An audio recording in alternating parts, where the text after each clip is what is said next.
Oh, Canada. Put on a suit, drink water, don't drink and drive. Hey, man, call your mother. It means nothing. It means nothing. Nah, they lying to you. It's about the money. Now you're more fluent.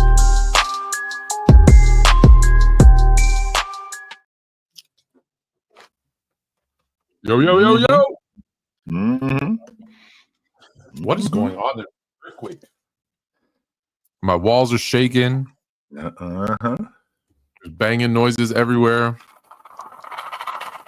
Mm-hmm. What you eating, Tone? Let's get to the bottom of that. What you eating, Tone? No, I don't. Smarties? Smarties, yes. Smarties? What are those? So, like Mike and I. In your country, Mm-hmm. They have. They look like Mike and Ike's. No. The Smarties are those little. We call them rockets. There's little just candies, right? Mm-hmm. In my country, Smarties are like a better chocolate candy. It's like a M&M. Ah. So like chocolate in the middle. Mm-hmm. Can you see that or no? I can see that. It looks like chocolate in the middle. Yeah. They are delicious. Mm-hmm. I have the last remnants of Halloween candy from the children that I stole. And I've been running around. Tone, you do that. Do you ration out the candy, Tone? Like the good candy from when they come back from trick or treating? Okay, I'm gonna listen.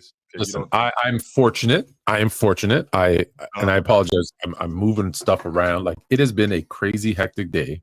So I'm having to turn down my light here. It's too much. Okay. So here's the deal. I'm fortunate in my neighborhood. Yeah. We get a lot of full size candy bars. So a lot of whole ones is what you're saying, Tone. And so I tell the kids, you have all the Halloween sized candies because you're half my size, and I get all the full size. I take them out. I think that's a fair deal.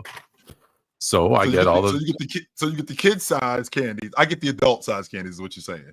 That's right. So all the Kit Kats, all the Arrows, all the Snickers, the Mars bars, those all if they're full size, they come to me. If they're little size, they go to you. If there's something you like, we give them away, and that's the way it works. And because I've been running around all day, I haven't really. Not that this is healthy; it's not healthy. But I'm like, my stomach was like, and I'm like, you guys are gonna hear it. So I'm just gonna quickly eat some so that you don't hear it as we're talking. Yep. So you put something on your stomach real quick. So all right, that's what's up. Well, I commute, so you can't hear the crunch. Mm-hmm. All right, we gotta start though. We have a lot to talk about. Yes, we do. But I want to start with a topic that you actually really enjoy. We don't talk about it very often. Mm-hmm. However, there was a fight on Friday night. It was a fight on Friday night. Yeah, well, no, actually, the fight was between two amazing female boxers, but we're not going to talk about that one. We're going to talk about the main event, which actually was two female fighters, but no. But it was billed as Tyson versus Paul as the main event, and as someone, I know you like boxing. Mm-hmm. What are your thoughts? Did you watch it? I'm assuming everybody. I watched a little bit of it. Everybody watched a little bit on Net Crash or Crash Flicks. Which they got a class action lawsuit going on in Florida. Why? Because of the Florida. stream. Yeah. Well, not only that, but because the stream was buffering like it was, and people didn't get to watch the fight, and they paid a lot of money. I mean, they had over 100 million views. They didn't pay anything. It wasn't pay-per-view. It was free as part of your Netflix subscription. Exactly, and the fact that I paid for this, you didn't pay for it.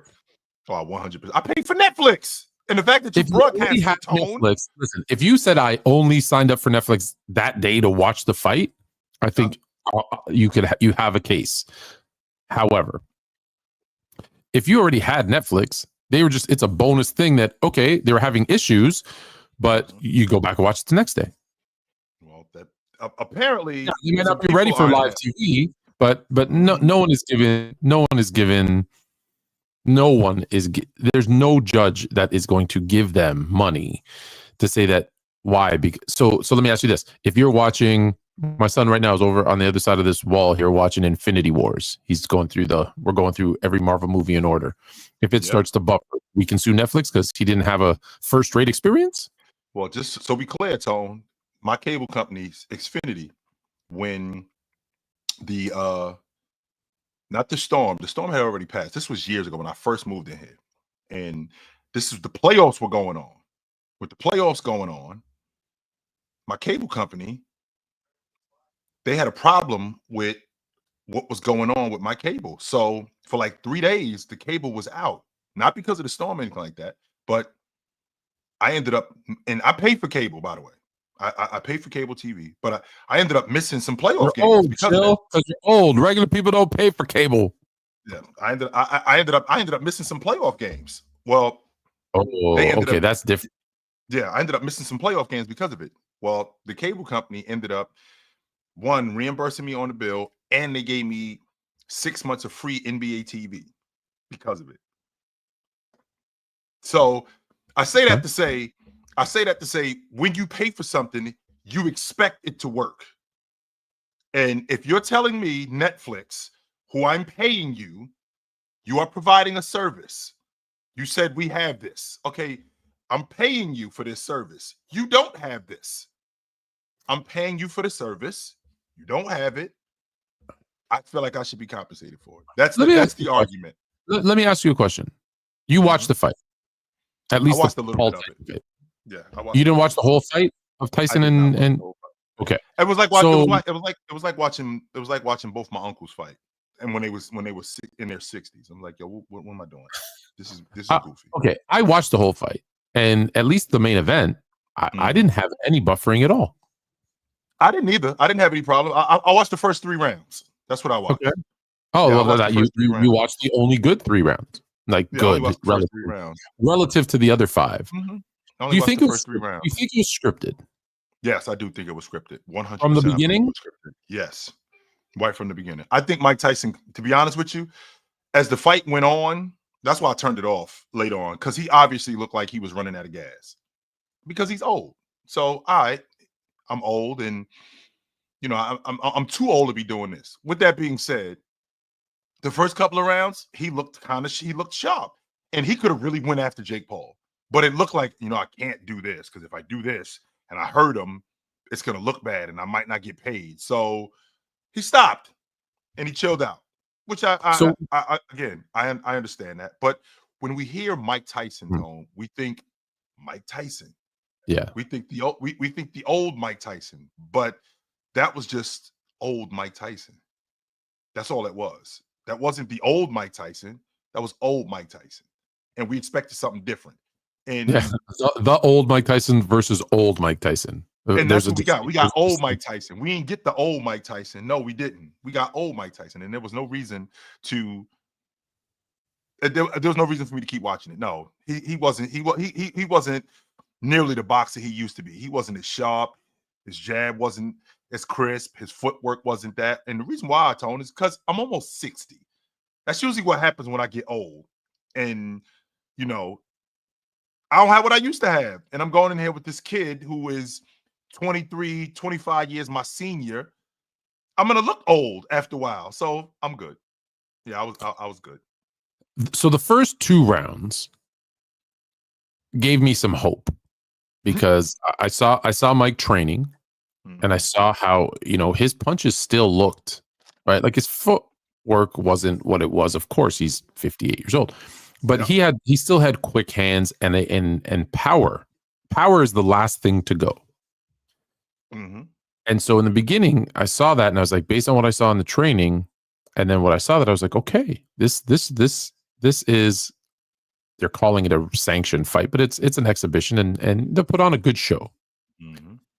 Unfortunately, then what I saw was Tyson catch Paul with a shot, and Paul clinches him, says something to him, and then Tyson gives him a tap on the back, like, okay. My fault. My fault. Yeah. And it made me feel like there was either a predetermined, hey, let's go easy on each other. And it reminded me, do you remember in Rocky Balboa? And I can't remember the name of the heavyweight champion, but Carver, yes, sets up. They set up the match, and he goes to Rocky before the fight, the day before the fight, and he goes, "Listen, old man, like this is an exhibition. Let's put on a show." Because you remember, it was all started because of a video game saying who would win between these. He goes, like, if you know, we'll take it easy. I'll carry you, you know, for a few rounds. We'll put on a good show. But if you try and hurt me, if you hit me, then I'm gonna take you down. And Rocky's like, I don't know how to have that kind of fight. I'm coming at you, right? And then they have that fight where even though Rocky loses, the crowd still goes for Rocky. I feel like the conversation with those two was the same in the sense that, hey, let's put on a show, but don't hurt me. And instead of saying no, Tyson said yes, no problem, because I understand, rumor, unconfirmed, that there was a no knockout clause in his contract. If he knocks out Paul, he doesn't get and let's keep in mind, $20 million for Mike Tyson, 40 for Jake Paul. Then there's the knee injury. Because what happened was in the first 2 rounds, like I said, he looked like, here's a guy who's ready to fight. Yep. And then the last 6 round, I felt like I was watching a kid beat up on his grandpa. Because now I get it, his knee was swollen and what, but it was really just like grandpa was like lumbering to, and then boom, that's boom, boom, exactly what he looked like. So like, and in the early first 2-3 rounds, I saw Tyson pulling some punches where it was there, and he just went, and he stopped, and he stopped, and even the one that caught him like on his neck, his I believe it was a left hook was coming about this fast, and then at the last minute it went. And it just stopped and hit him on the neck. Like there was a hitch in his swing, which never existed before. And to my point, it was, hey, that hurt. Take it easy. Yep. And then in the later rounds, again, Tyson was tired. He was winded. Yep. There was no mobility. Paul was pulling his punches. Like Paul was pulling really hurt him now. I could. Now it's like, he could have hurt me early. We had a deal, and he didn't. So out of respect for, let's be honest, they're friends. It's not like, you know, the whole slap thing, I think, was all just contrived. 100%. That was definitely choreographed. Yes. And he's like, hey, we had a deal, and he stuck, and they both stuck to their deal. So, you know. So I got told, we talking $60 million. I don't know how that makes me feel, because they got their $60 million. Yeah. We all went in, a bunch of people who stopped watching boxing were like, oh, I'm going to watch this. And we all didn't get this. Now we listen. If the goal of this was to have a bunch of people watching for, and I apologize that I don't know. I think it's Taylor and I wish I knew the 2 women. I forget their names. But if this was to get a bunch of people to watch that, then that was great, because that was one of the best fights I'd seen ever. Forget men, women. That was. Did you go back and watch the women? You should go back and watch that fight. Taylor and whoever. And I apologize that I remember. Was a fantastic fight. So if that was the goal, to get people to watch that, Serrano, thank you very much, Bruce. If Taylor Serrano was supposed to get views on that by using Paul and Tyson, then 100% it was fantastic. But I feel like we kind of got ripped off, and the reason why we don't like Jake Paul is because there are all these gimmicks, and the one time that he fought someone who was a boxer and his age, you know what he did? He got dropped. This time he lost. His only loss, shockingly. But you know what? Then to his credit, listen, his job is to make money, right? Yep. I don't like the way Floyd Mayweather fights, but man knows how to win, knows how to make money. Gotta give him credit. I equate boxers to football players in the sense that that's a switch that you can't really turn off. It's really difficult to turn that off when you're talking about football players, because again, boxing, football, that's a gladiator sport. You're telling gladiators when they get in the cathedral, you know, when they get in the arena, you're telling them not to be gladiators. You're telling them to tone the gladiator down. And when they've been doing that for such a long time, like Mike Tyson has, Mike Tyson was at one point the most feared fighter on the planet. I have never seen a fighter in my life that guys actually were afraid of. Never seen that before in my life, Tone. And I seen a bunch of different Larry Holmes, Lennox Lewis, you name them, Razor Ruddock, you name the great fighters. I never seen a fighter that guys were actually afraid of. Like they didn't want to get in the ring with this guy. So now you telling me, even in my advanced age, to get in there with this kid who I know for a fact I would knock his block off. I would if they were both 25, 27, whatever. If I would knock this kid's block off 100%. I think his nose would have ended up in the back. Yes, absolutely. So I'd knock this kid's block off. But now I'm in my advanced age, and it's less difficult to get me to turn it down, but it still is difficult because at any point I can go right back to it. I can get right. I can turn that thing right back on, which is why you just talked about it. When Tyson hit him and he hit Tyson in the back of the head, like, yo, chill out, relax, because that thing got turned on, that fighter, that gladiator. So it's pretty, like I said, it's pretty difficult. It's really difficult to watch fights of guys who are older because I remember who they were. I remember who Mike Tyson was. I remember his technique. I remember his footwork. I remember how good his jab was, his overhand right, how much power he fought with. And then to see him get in there with this younger guy who I know for a fact he would drop him, who's in terms of being a boxer, he's not even close to the boxer Mike Tyson is. Even in Mike Tyson's age, right? He's not even close to the boxer that Mike Tyson is. Still, to see him get in the ring and go, yo, he could rough Mike Tyson up. It was difficult to watch. 100% it was. Now, the latest news is that Evander Holyfield said, hey, if you feel like box, because he said, let's fight. He said, they asked him, are you done now? And he said, nah, you know what? I probably still would fight again. This is Tyson. Evander Holyfield now wants to fight Tyson in make it a trilogy. 20 million old? If you're 58 years old, I mean, that, because just so we clear, Tone, that's the asking price. That's the asking price. That's where I'm at now. I equated to what Kirk Cousins was when Kirk Cousins took 2 franchise deals. Okay, now I don't play for less than 25 million. I don't. After that, he bet on himself. I don't play for less than 25 million. Now, the fact that this wasn't as good a showing, I think you'd have a really difficult time promoting. Well, I think he has the excuse of the. I think he has the excuse of the ear. I was thinking of Holyfield. I think he has the excuse of the knee. Let me quickly address this, and then I want to move on because we have, like I said, we have a lot to go over. There is. I wanted Taylor to win. Shut up. But the headbutting should have made her lose the match. Serrano was snubbed. That is 100% incorrect. I know you didn't watch it. However, there was no headbutting. She was leading with her head. And since Serrano back and said, yes, it wasn't headbutting. There was nothing illegal about it. Because if you watch it, she was leading with her head, whether that's good or bad, but she wasn't like headbutting. And then once the gash over her eye, then that's what, as a boxer, that's what you do. You got to keep going for it. So that being said, it was a great fight. So let me ask you a question. I'm going to show you some food. You know, I love food. Okay. Show you some food. Okay. Let's see what we got. Pepperoni pizza. Take a mental snapshot of that pizza. All right. Let's see. Do you have it in your head? I do. Okay. I'm gonna show you some chicken wings. That. Okay. So you go out to UNLV, not a pro game. UNLV. You're in the luxury pizza and these wings. How much are you?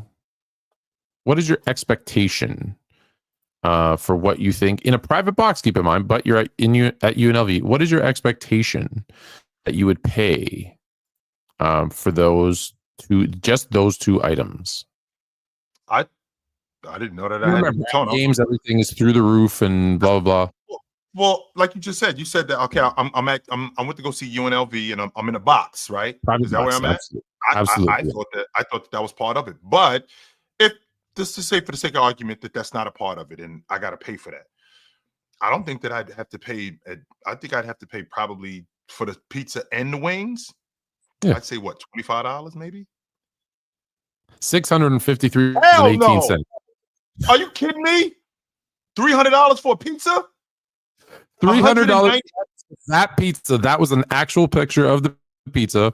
$190 for those crispy chicken tenders, which was $490. Your administrative charge, which I guess is their predetermined tip, was $112. What's going on, Tone? What's happening right now? That's I believe that's about a 20% tip, I think. 20, 25, something like that. What is yes, what so is yeah, that's the tip. That's the tip. So on 490, it's 112. It sounds like for your trouble. What trouble? You brought me a pizza. It's what the hell is happening right now, Tone? That's exactly what it is. Highway robbery is what it is, but what the heck? No, it's maybe it's 25. Is it a 25% tip? I'm doing the math here. In the States. In the States, it's around 18%, 18 to 20%. That's what it is in the States. Which, by the way, tipping is not mandatory. What it should be is zero. Right, because tipping is not mandatory. Okay, gratuity. Well, I don't have to tip. No, it ain't. But you don't have to tip. But what we've allowed, what legislation has allowed restaurant owners to get away with, is to pay people who work in restaurants, the servers and the wait staff, below minimum wage, and then you feel guilty not to tip them, knowing that they're making $5 an hour. But what should be done is it should be mandatory. This is what you're paying. Don't even get me started on the restaurant I went to in Hilton Head Island that charged that was a mandatory. It was like 25%. It was not a party bigger than 8, by the way, or maybe it was. Mandatory party of 8, but that doesn't matter. I think it was like 25-30% without even asking. And just for the record, the waiter dropped 6 glasses of water all over us and our table. But anyways, I digress. It might have even been higher. But anyway, let me stick on target here. So administrative charge $50 in tax, $653. What would you do if you ordered that pizza and wings? Because that didn't look that good either. For the record, top of that, you ordered that pizza. Yeah, and that is what you were, and then your bill came and it was $600. I'm not paying that. Hell no, I'm not paying $650 for no damn wings. So it's for pizza and wings. Hell no. Go get the cops. Go get the cops, because I'm not paying you. Hell no. Absolutely not. This is the nonsense that we had on, where we got people who do crazy stuff like this. Right? We got people who do crazy stuff like this where they think they can charge you whatever they want because we're in the entertainment capital. Because essentially what Vegas is Disneyland for grown-ups. That's all it really is, if we being honest. So we figure we can charge you whatever because all of the lights, the bright lights and all of that good stuff. In the end, Tone, you ain't charging me no damn $300 for a pizza. Hell no, you ain't charging me $300 for a pizza. Take this pizza back. No, I don't think so. And I gotta ask. I gotta ask how much. So before I even eat this pizza, how much is this pizza? What the hell? Where's the menu? Yeah, you better ask. Now you better ask. I'll tell you that much. What's going on? So I want to do some trivia with you. You ready? Mm-hmm. You know how I like doing trivia. All right. I do. NBA. I have in front of you. You can't see it. I have it. I have this top 1, 2, 3, 4, 5, 6, 7. Top 7 teams that have the most consecutive winning seasons. So currently on who have the longest current streaks of winning seasons. But they didn't have a losing season. Did not have a losing season. So winning season, I believe, is 42 wins if I take winning seasons, because 41, and maybe 41 goes either way because it's not a losing season. So, but what teams have the current longest winning season streak? So if I think back, so the Boston Celtics since 17, they were in the East Finals up until this point. They were in the East Finals, I think 5 times in the last 7 years. They was in the NBA Finals twice. I think they're one of those teams that has one of the current longest winning streaks. The Golden State Warriors are out. They missed the playoffs not once. They missed the playoffs twice. But they did have that one season where they was in the play-in and they would have actually made the playoffs and they had a winning record that year. But the one year they didn't. Let's see. I think Philly is out. Let's see. Now, Tone, when you say winning streak, like how far back are we going? Right now, currently, Yep. Mm-hmm. So not this year. So 2023, 24. Winning so last season. Yeah, who's had the most winning seasons in a row? And remember, let me be clear. Mm-hmm. It has to be like above 500. Above 500, sure. Let me see. Like I said, so let me just so for that, let me explain. So for example, the Boston Celtics that you said are on that list are not. Right? Okay, the Boston Celtics are not on that list. They have not had. Boston Celtics last year were 60 had 64 wins, the year before 57, the year before 51, the year before in the shortened season were 36 and 36. So they're right now they're at 3. Okay. Okay, so they out. Let's see. So you said Golden State. Golden State is 6th on that list with 4. Yep.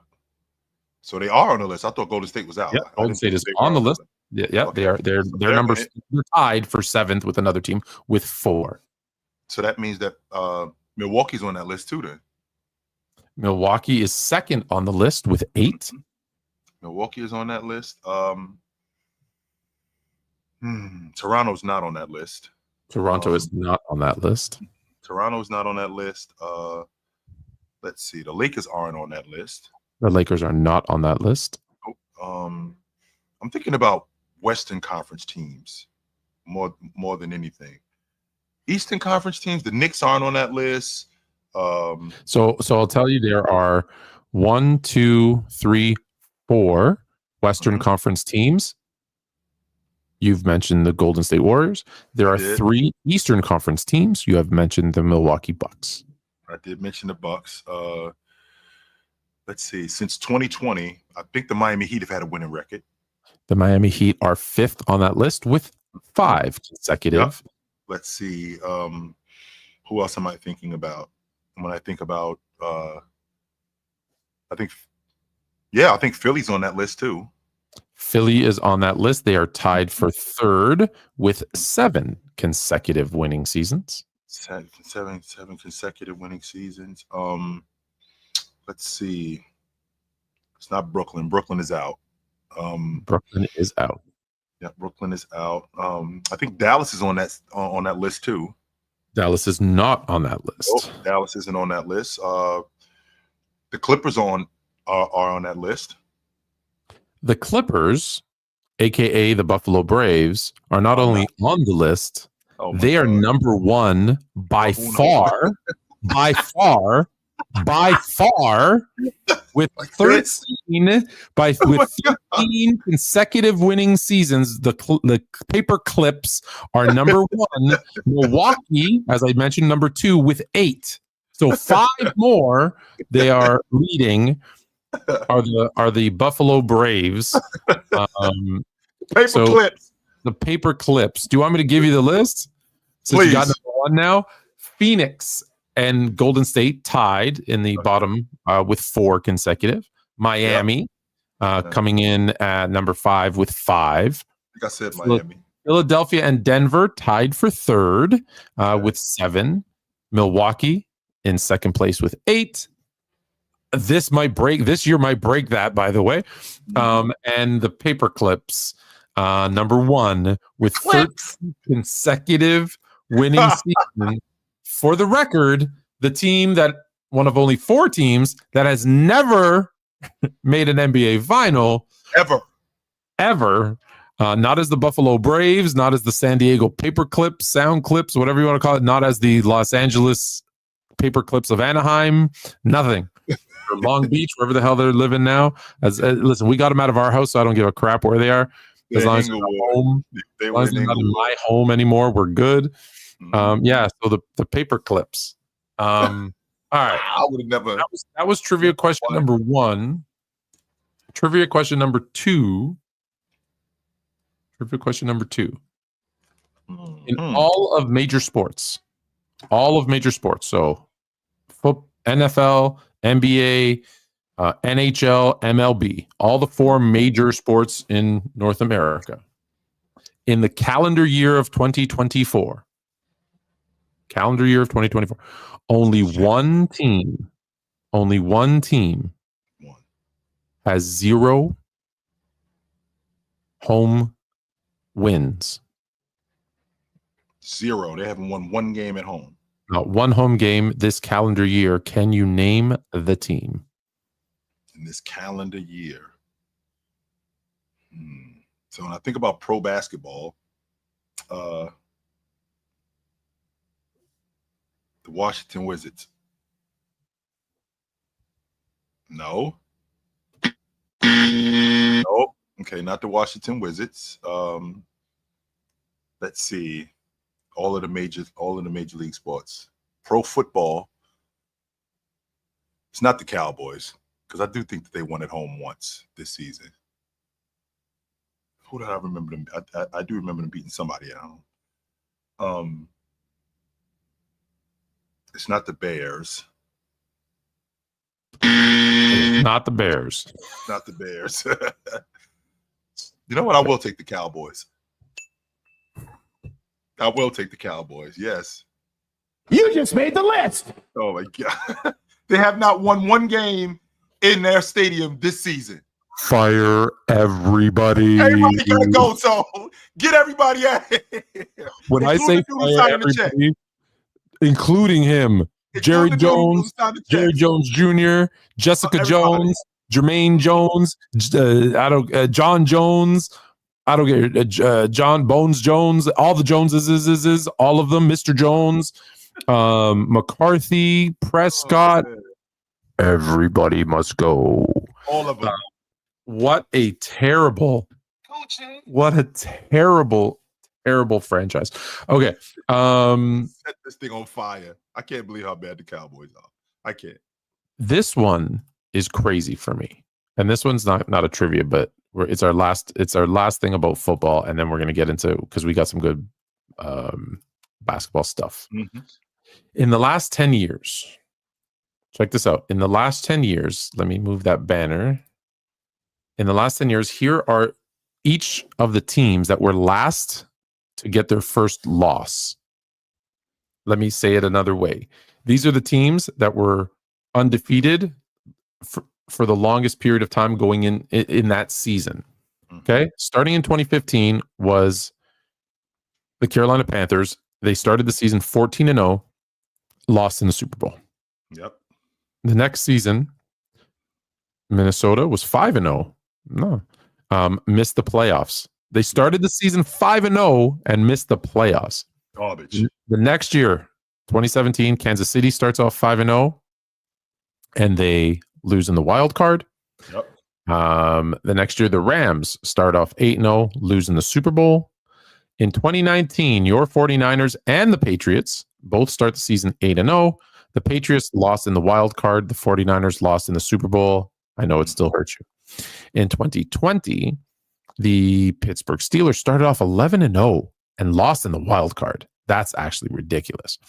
The Arizona Cardinals in 2021 started off 7-0, lost in the wild card. The Eagles in 2022 started off the season 8-0, lost in the Super Bowl. In 2023, you're noticing a team that shows up here a couple times. The Eagles and 49ers started off 5-0. Eagles lost in the wild card. 49ers again lost in the Super Bowl. This year, the Kansas City Chiefs were the last team to go down. They started the season 9-0. Do they continue this trend, or are they the first to win a Super Bowl in the last 10 years, starting off the best start in the NFL for that? No, they're not. No, they're not. I think that this thing continues, considering who Kansas City is. I mean, they own my 49ers, so the fact that they don't have to play us, now that means that they don't have an automatic shot of winning it. If I look at what they've been doing, and I look at the fact that, you know, Patrick Mahomes has not been great this season. He had a stretch where he had more interceptions than touchdowns. His quarterback rating is lower than what it was in the past. They lost Worthy. Well, not Worthy. Who's the kid they lost with the ACL? They lost him for the season. One of their better wide receivers. Travis Kelce does not look like Travis Kelce. No, he looks like Travis Kelce, but he's playing like Travis Swift. That's what he's playing like. Travis Swift. That's what he's playing like. Mm-hmm. So I don't think that they three-peat. I don't. Nope. So you think it can? Okay, so you think it continues? Yeah. So since I got you talking football, then who's your pick in the AFC? Well, no, give me your Super Bowl prediction. I think as long as if Kansas City gets bounced, my 49ers, we going back to the bowl game. We making the playoffs. Let's be clear about that. We're going to make the playoffs. It's going to be hard. Currently last in your division. Yes, we are currently 5-5. We're in 500. We're at 500. 0-3 in the division. But we still got to play the Rams we still got to play the Rams again. We still got to play Arizona twice. We split with Seattle. We still got to play the Rams. So hello, dear. Yo, what up? We still got to play the Rams again. They already beat us, right? They beat us. Seattle beat us, and Seattle beat us. The Rams beat us, and Arizona beat us. So we can still get back in this thing. We ain't out yet. We're not. So who is my Super Bowl pick in the NFC right now? If I had to pick, and I got to take my fan hat off. I like what they're doing in Detroit. I do. As much as I don't like what Jared Goff is doing, I'm going to say Detroit and Pittsburgh, Tone. That's what I'm rolling. I'm going to go a little off script and go with, because I really struggled to say teams that are in the NFC North. But I really do believe this might be Detroit's year to make it. Mm-hmm. And the team I'm picking to face them, you had going there 2 years ago. I got the Chargers. I like what Harbaugh is doing with that crew. I feel like if there's ever going to be a season when, like, respectfully, when I say this, like the lovable losers, right? Like it's going to be one of them is going to finally win. Because like kind of like the Cubs in 16. I feel like the Chargers always blow up in the playoffs, and so that's why I hesitate to say them. But I feel like they're the one. Like no one's talking about them. No one's talking about them because Herbert was off a slow start, and there's no expectations for them this year. And I think that actually bodes really well sometimes for a team because a lot of pressure's on Kansas City. Buffalo just always finds a way, right? Pittsburgh, no offense to, they don't have the quarterback play. I'm sorry, Russell Wilson. I know. I don't trust him at this stage in his career. I don't. They just won a game where they didn't score a touchdown. Like they just won a game where they didn't score. Like it was all field goals to beat Baltimore. Like how often are you can't do that against the Chargers or against the Chiefs in the playoffs? What though, Tone? Aren't those games that in order for they build character though, Tone? Those are games where it's very much like in the NBA. Very much like in the NBA where you got to win some dirty games. You got to win some ugly games. That was an ugly game that they had to win. Now I understand because I feel the same way about Russell Wilson. I think Russell Wilson is over. I think they made a mistake moving. I think they made a mistake moving off the kid and going. Yeah, with Russell agree. Justin Fields. I agree. I think they made a mistake doing that. I think the Bears made a mistake letting him go for that matter. But yes, Pittsburgh. However, Tone, that Pittsburgh defense is stellar, and TJ Watt, he might be I think he's the best pass rusher in the game. I don't think there's a better. Not many people would agree. I don't think there's a better pass rusher in the game, and their interior defense is one of the best in the league. So, I mean, I think their defense is good enough to make up for their offense. Now, if you're telling me that when they play the Chargers, that offense, you're gonna have to score points against that offense. Okay, I could get with that. But how much is Pittsburgh gonna give up to that offense? That's my question. I agree. But I like I said, I think Baltimore's a team that you can win with field goals. I don't think you're beating the Chiefs, the Chargers, some others. And don't forget the Chargers getting Pacheco back. I think they're going to look like a different team. Come end of the season when it matters. All right. So that's it's almost like Harbaugh is the quarterback whisperer. He got something going on with Justin Herbert. I'm a Justin Herbert stan. I thought I was looking at Dan Marino when I first saw him. To be honest, I know you were really high on him, and I was, and until he breaks it, he is still Justin Rivers. But if he breaks through and he doesn't have to win. If he makes it to the Super Bowl, I will stop calling him Justin Rivers. Yeah. Speaking of not making it, however, can we officially say the process failed? We had this discussion earlier today. Can we officially say the process has failed? Philadelphia is a flop, and Tyrese Maxey ripping Joel Embiid for being late for everything. So not just meetings, Tone. I just want to make sure I'm understanding you correctly. Joel Embiid being late for everything. He seems like that lazy type of dude, though. I'm not surprised he's late for everything at all. Tone, you are except maybe dinner. I don't think he's ever late for dinner. No, he's definitely. It's obvious that he's not late for that. No. He has not missed a meal. He will not skip a meal. 100%, he's not. Now, to discuss the process, and I actually had this conversation earlier today. Okay, what exactly is the process? The process is we're doing this to get to a goal. Okay, Tone, we haven't gotten to the goal yet. In the process of us getting to this goal, this is what's been going on. And what's been going on, we've made the playoffs, we've missed the playoffs, we've had guys go in and out of the lineup. But the one constant that we've had is this one guy who's always been injured. He's been damn good in the playoffs, even though he's been beat up. He's been damn good, but he's been injured. So has the process failed? Well, the process hasn't failed until he's gone. But here's my question to you, though, Tone. My question to you, though, is when is the process over? We still haven't reached the goal yet. That doesn't mean that the process is over. What up, nephew? What up? Night, Unc. Yo, what up? The process is over when the team implodes and players start blaming the best star player that you tanked for being the cause of all the reasons why they've tanked, and you have a losing record, and you're not going to make the playoffs, and your best player is going to find his way out of town this summer. That's when the process has failed. Tone, okay, first of all, they're not missing the playoffs. They don't have the worst team in the division. They don't have the worst team in the Eastern Conference. They got the worst team in the NBA. Garbage. Trash. Garbage. They have the worst team in the NBA. And you are, as a group, right? You are a reflection of your leader. You know, a woman once told me, Tone, a long time ago, she said, if your man ain't shit, you ain't shit. Told me that a long time ago. And I thought to myself, I was like, wow, that's heavy right there. If your leader is who he is, your leader is the reflection of who you are as a group. Tone, 2 years ago when we saw that Memphis Grizzlies team, what were they? They were a bunch of tough-talking yappers who were high-flying.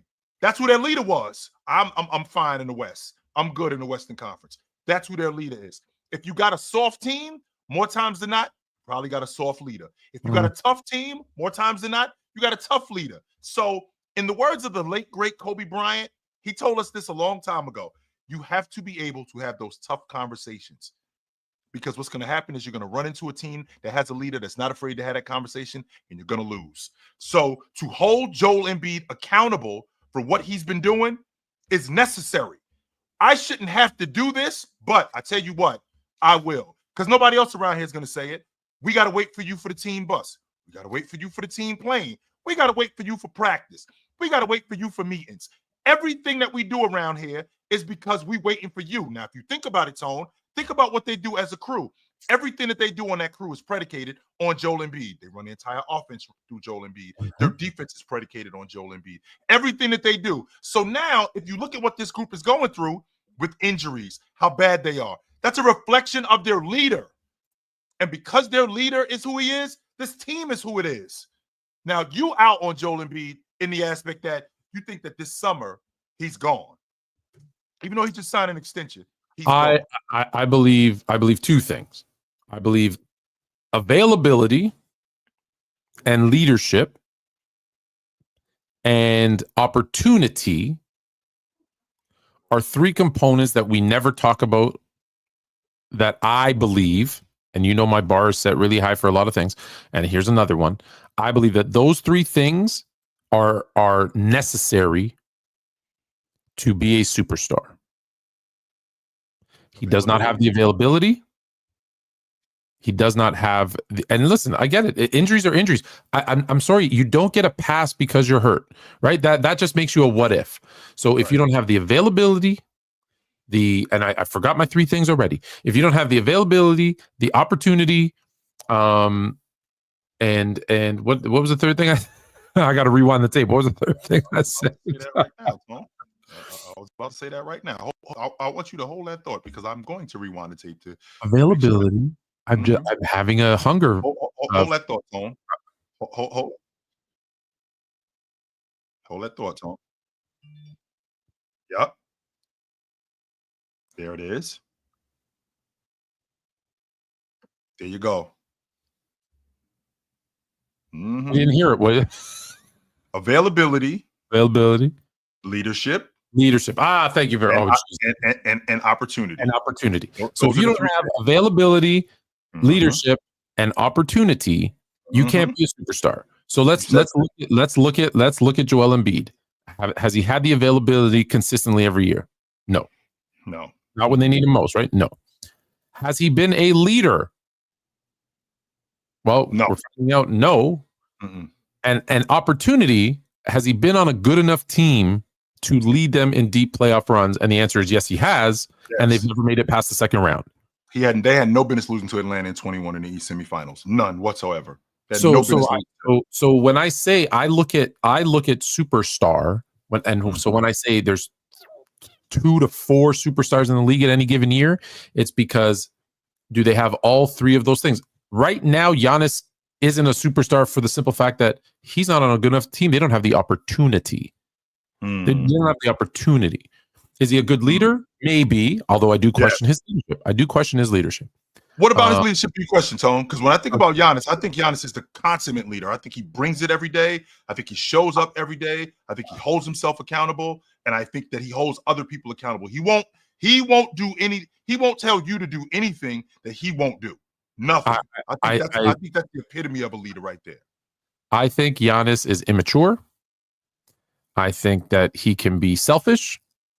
And I think that he occasionally will put the needs of himself and or his family ahead of the team. Self-preservation. And so that puts into question, like the fact that I don't know this for a fact. However, I'm just reading the tea leaves. The fact that the Milwaukee Bucks felt they had to blow up a winning formula because we know it worked. It won a championship a year before. Sure. That they felt they had to blow up a winning formula to bring in another superstar player to keep him there and happy tells me all I need to know. Because he should have been fighting for, no, this is what makes us great. I don't want to change that. Now, wait a minute, Tone. Okay, to counter that, to counter that now, Tone, there's a difference between consulting and informing. Now, if I can consult with you, hey, Tone, we have an opportunity to get Damian Lillard. How do you feel about this? As opposed to Jrue Holiday's contract is coming up, and we're a small market, really not that big of a deal. Maybe we're not really interested in paying him. And even though we do have that don't make no sense. You're paying Dame twice as much. Right. No. But okay, here's what I'm saying. Here's what I'm saying. We're consulting Giannis as opposed to, yo, Giannis, we have an opportunity to get Dame. That means that we have to move off of Jrue Holiday. We're letting you know we're doing this. That's informing him of that. Yeah, for sure. But like I said, them doing that. Yeah. If they didn't consult with him, I strongly doubt that they didn't have the conversation.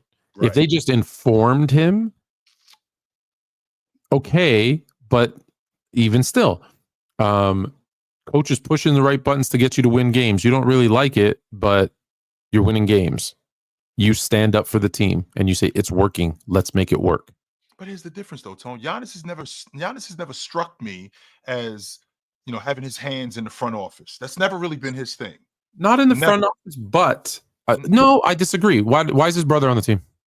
Okay, his brother being on the team, I think that first and foremost, his brother did play pro basketball. And I mean, if you try to talk us into he deserves to be on that roster? No, I'm not saying that. What I am saying though is, did he advocate for his brother to be on the team, or did he or did his brother, because his brother chose between the Milwaukee Bucks and the Knicks. He had an opportunity to sign with the Knicks. Yeah. Did he say nothing?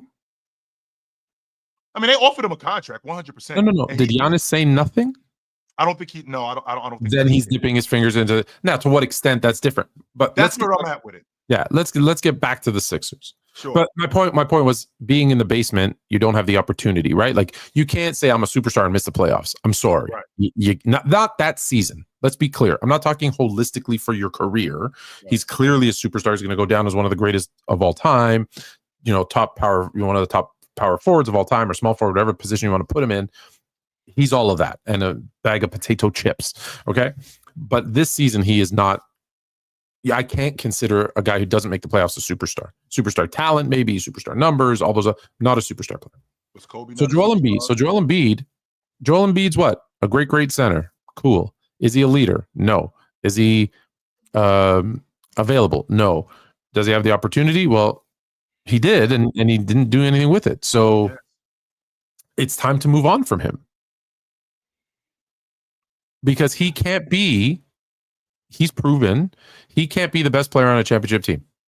How many years has he been in the season? How many years has he been in the league? This is year 9 because he missed those first 2 years. Right? He missed those first 2 years. He missed 2 years with an injury, so he's an 11-year vet. Yeah, he came in the league broken. We know that. He came into the league broken. So he's played 9, but he just think about it. If he played 5 years, then was out for 2, and then played for 4 more, we'd say he's been around for 11 years. It just so happened that his 2-year spell was at the beginning, right? Like, you don't say KD's in year whatever, and you take away the 2 years that he missed. No.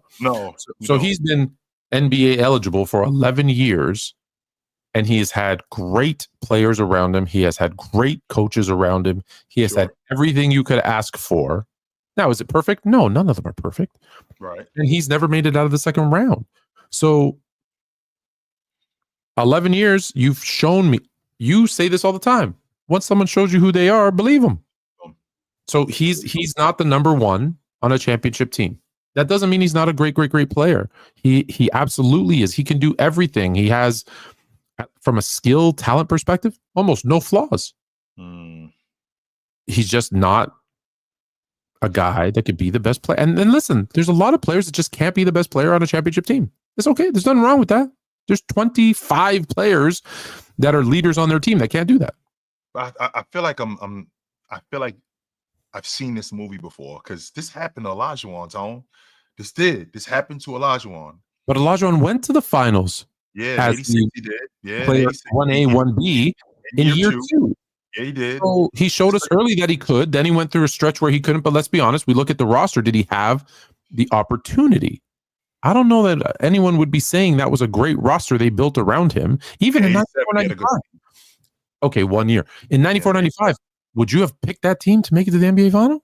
No, they actually they were below 500 after they traded for Drexler. They were below 500. And again, I am seeing something similar to this group. When I say that, Tone, when I say that, I mean, okay, sure. Olajuwon in year 2, he was in the NBA final. That was a damn good Houston team, though. Great team. Yeah, absolutely. With Ralph Sampson. Absolutely. And I don't think Joel Embiid had anything like that. So now Sampson ends up getting hurt, and now Olajuwon's the guy. For 7 years, Tony, he doesn't get to the conference finals for 7 years. And then we have a stretch where he misses the playoffs. In the process of him missing the playoffs, we also have a stretch where they're talking about his commitment to playing, whether or not he wants to play, and is he going to get traded? Sure, that's going on. The question that I have is, was his physical condition ever questioned? No. Was his commitment ever questioned? No. Did he bring it every night?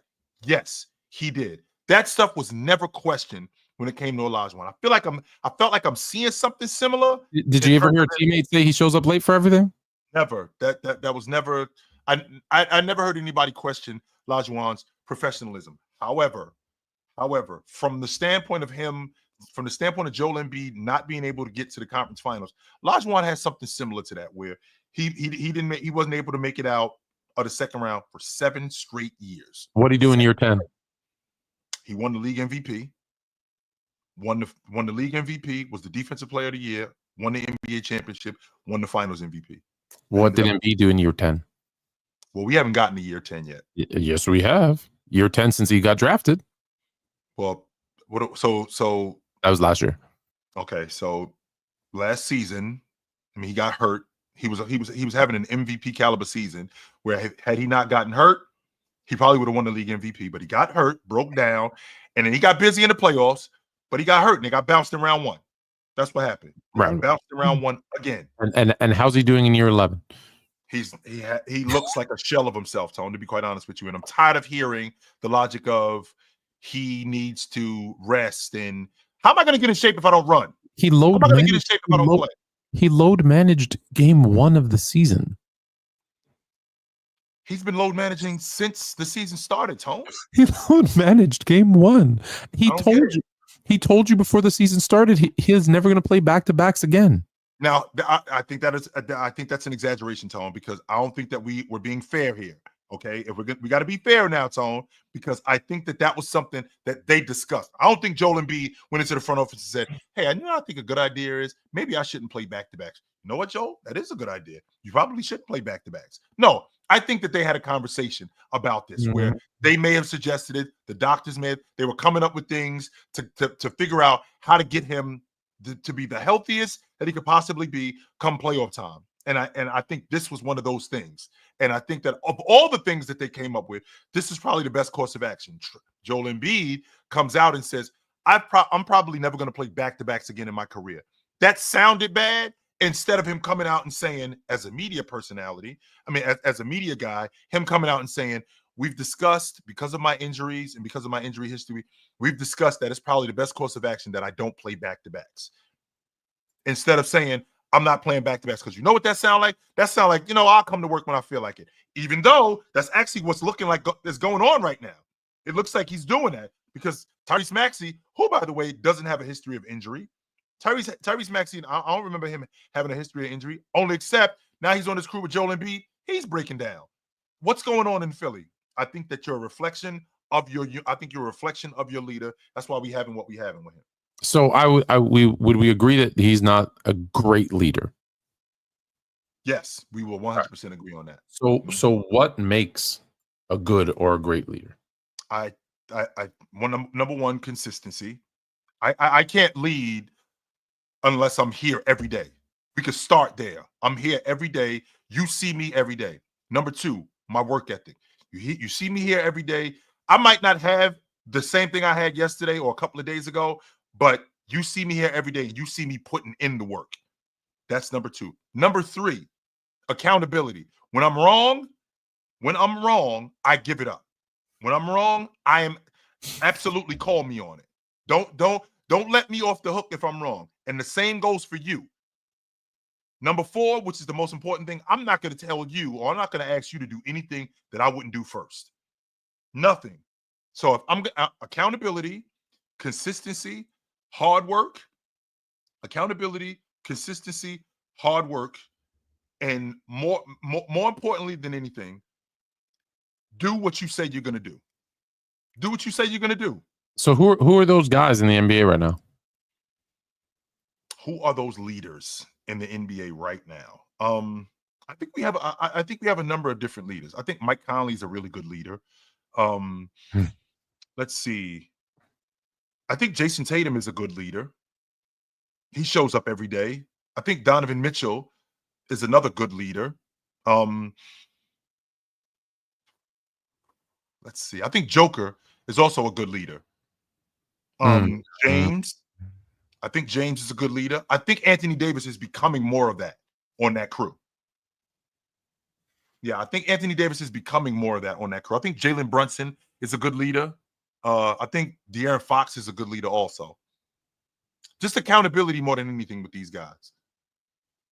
I think we have a huge hole in leadership in the NBA, in everything in general, to be honest, just not even just basketball or athletics. I think leadership as a whole, I think is in dire needs of some better leaders.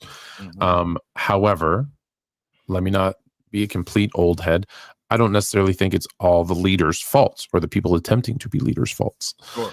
I think we also have an issue with followers, right? There was a time when, Kobe woke up at 4:30 in the morning, went down to the gym and started working out, and would, be walking up in the hotel lobby drenched in sweat when the rest of the guys were coming back from the club, and they all looked at him and went, "Oh shit!" And instead of going out to the club that night, they all went to bed, woke up with him, and worked out with him in the morning. That shows two things: one, leadership; two, the ability to be led. And I think if your attitude is, "I don't care what he's doing, I'm not going to do that," then you don't have there's people that are leaders and people that are not. But if the people who are not refuse to be led, it becomes a problem with leadership. And I think that's where we are. Isn't that Tone? Isn't that? I think it's a combination of both of those. Yeah. What 100%? I believe that. And my question to you is, if I got guys, if I'm exhibiting as a leader, I'm Tone showing up to work every day. In addition to Tone showing up to work every day, he's given everything. He's given everything that he can give, and he's holding himself accountable every day. Meanwhile, I come in and I show up when I feel like it. Oh, not only do I show up when I feel like it, I show up and I'm giving mostly effort. I'm not giving the same. I'm not giving, because I'm not as good as you. And there's a way that I'm sure that you accept the fact that I'm not as good as you. But I'm not giving. I can give maximum effort. I can do that. That's what guys. That's what certain guys demand.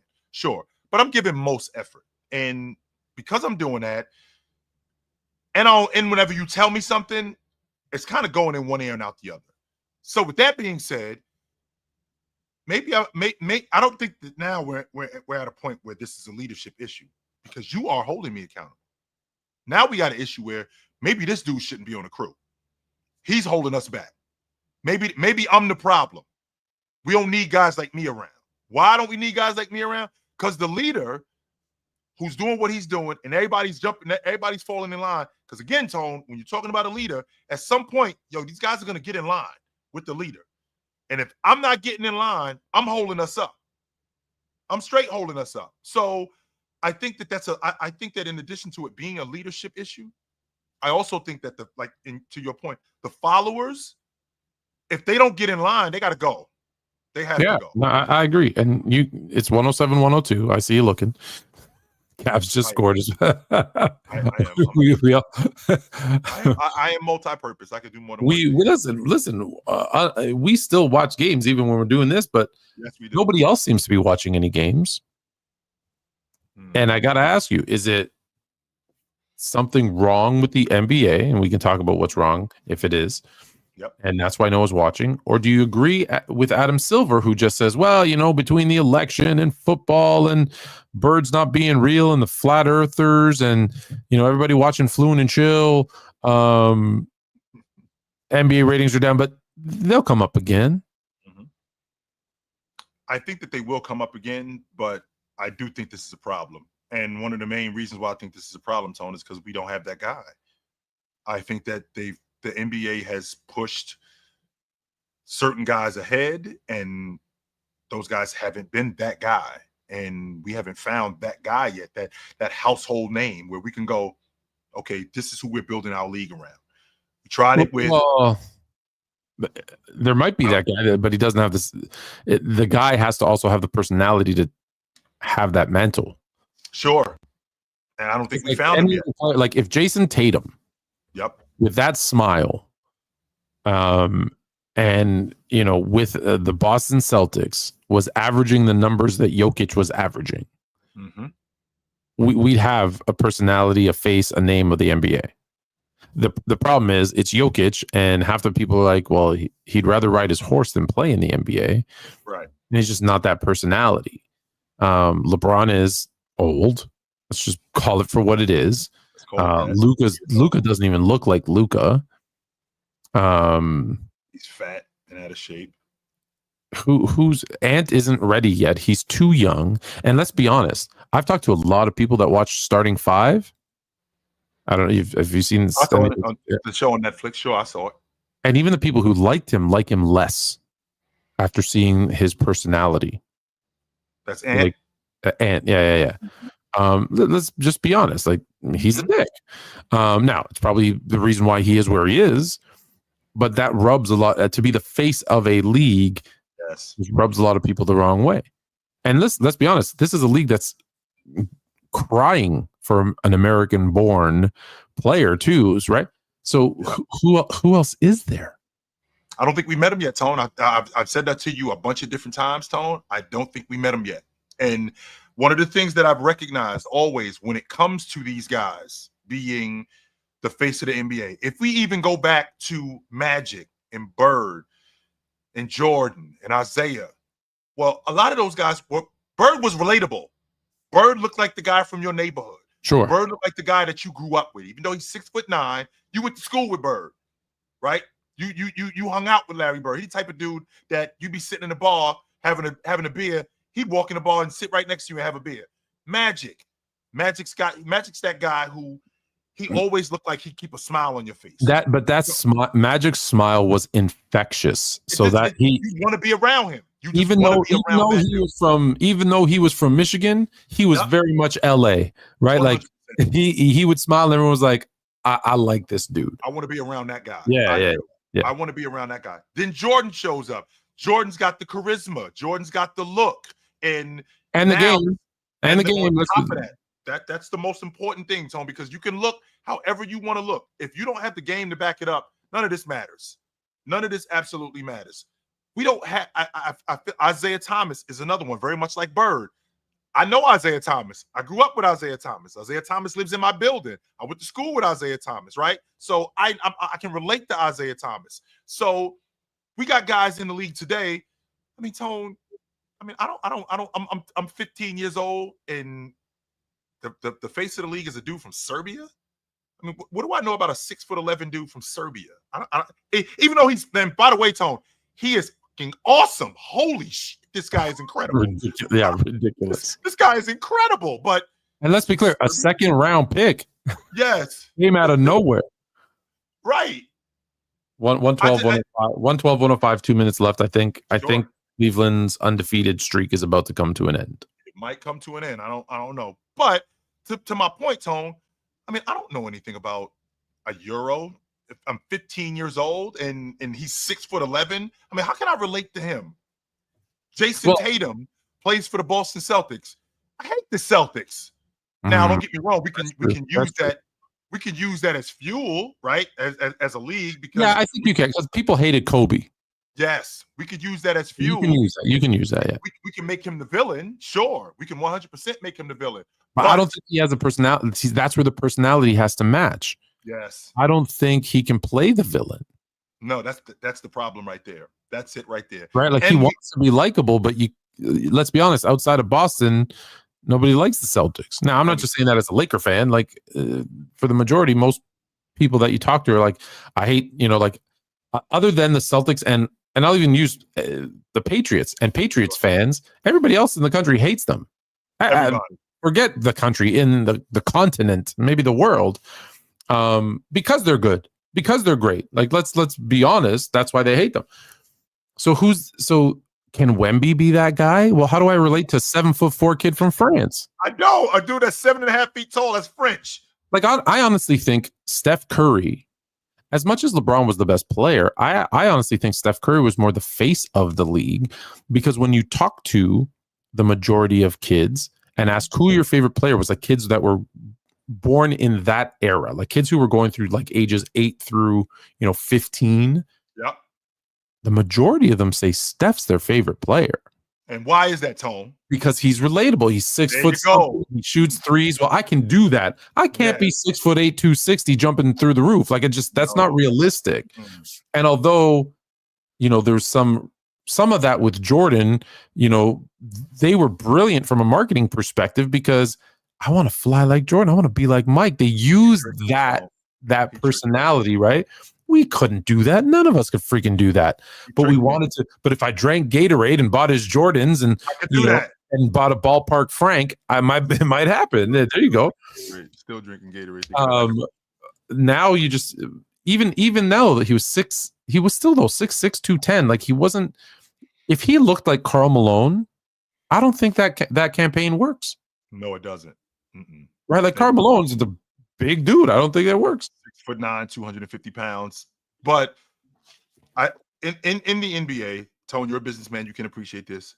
When you're marketing something, you market it to people who you think are going to buy this. Right. And who's playing basketball? Who's interested in basketball? Inner city kids are interested in basketball. Grade school kids are interested in basketball. People like you and I, they're not worried about us. We're already on the hook. Yeah, we're bought in. It doesn't matter. Yeah. It's too late. They already got our subscription. We're already on it. They're looking. Who they're looking for is they're looking for that kid whose mother. Okay, so like Mrs. Fluent, who doesn't really know anything about basketball. But well, that's not an example. I'm bringing up. Yes, we do, if not more. But yes, I know what you mean. Yeah, mom in general. She doesn't really know anything about basketball, but you know what? My son loves this Steph Curry guy. Who is this Steph Curry guy? So now I got to find out who Steph Curry is. That's who they're after. Yeah, there's a reason. There's a reason the Kobe's came out with a Grinch version and the other one that had the SpongeBob, or I think those, I forget which ones those were that had the SpongeBob, right? There's a reason they come out with Grinch and SpongeBob and not, the I don't know, the Al Green version. Right. Hey, you know what? I've got this water and we've got this red version. We got a red bottle and we got a David Beckham version here. Then we got a blue version. They didn't do that. They didn't do that, right? Because that doesn't go to the kids. No, it doesn't.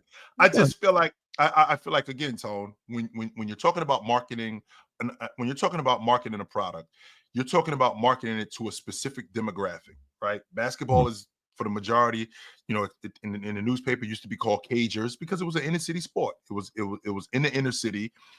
The majority of the kids who played it were from the inner city, and if we're being honest, they look like me, right? So, but now we're in a space where they look a lot like you, Tone, because they're European, and the masses are now seeing, okay, we have this European audience now. We have this international audience now. So because we have this international audience, we got to cater to them too.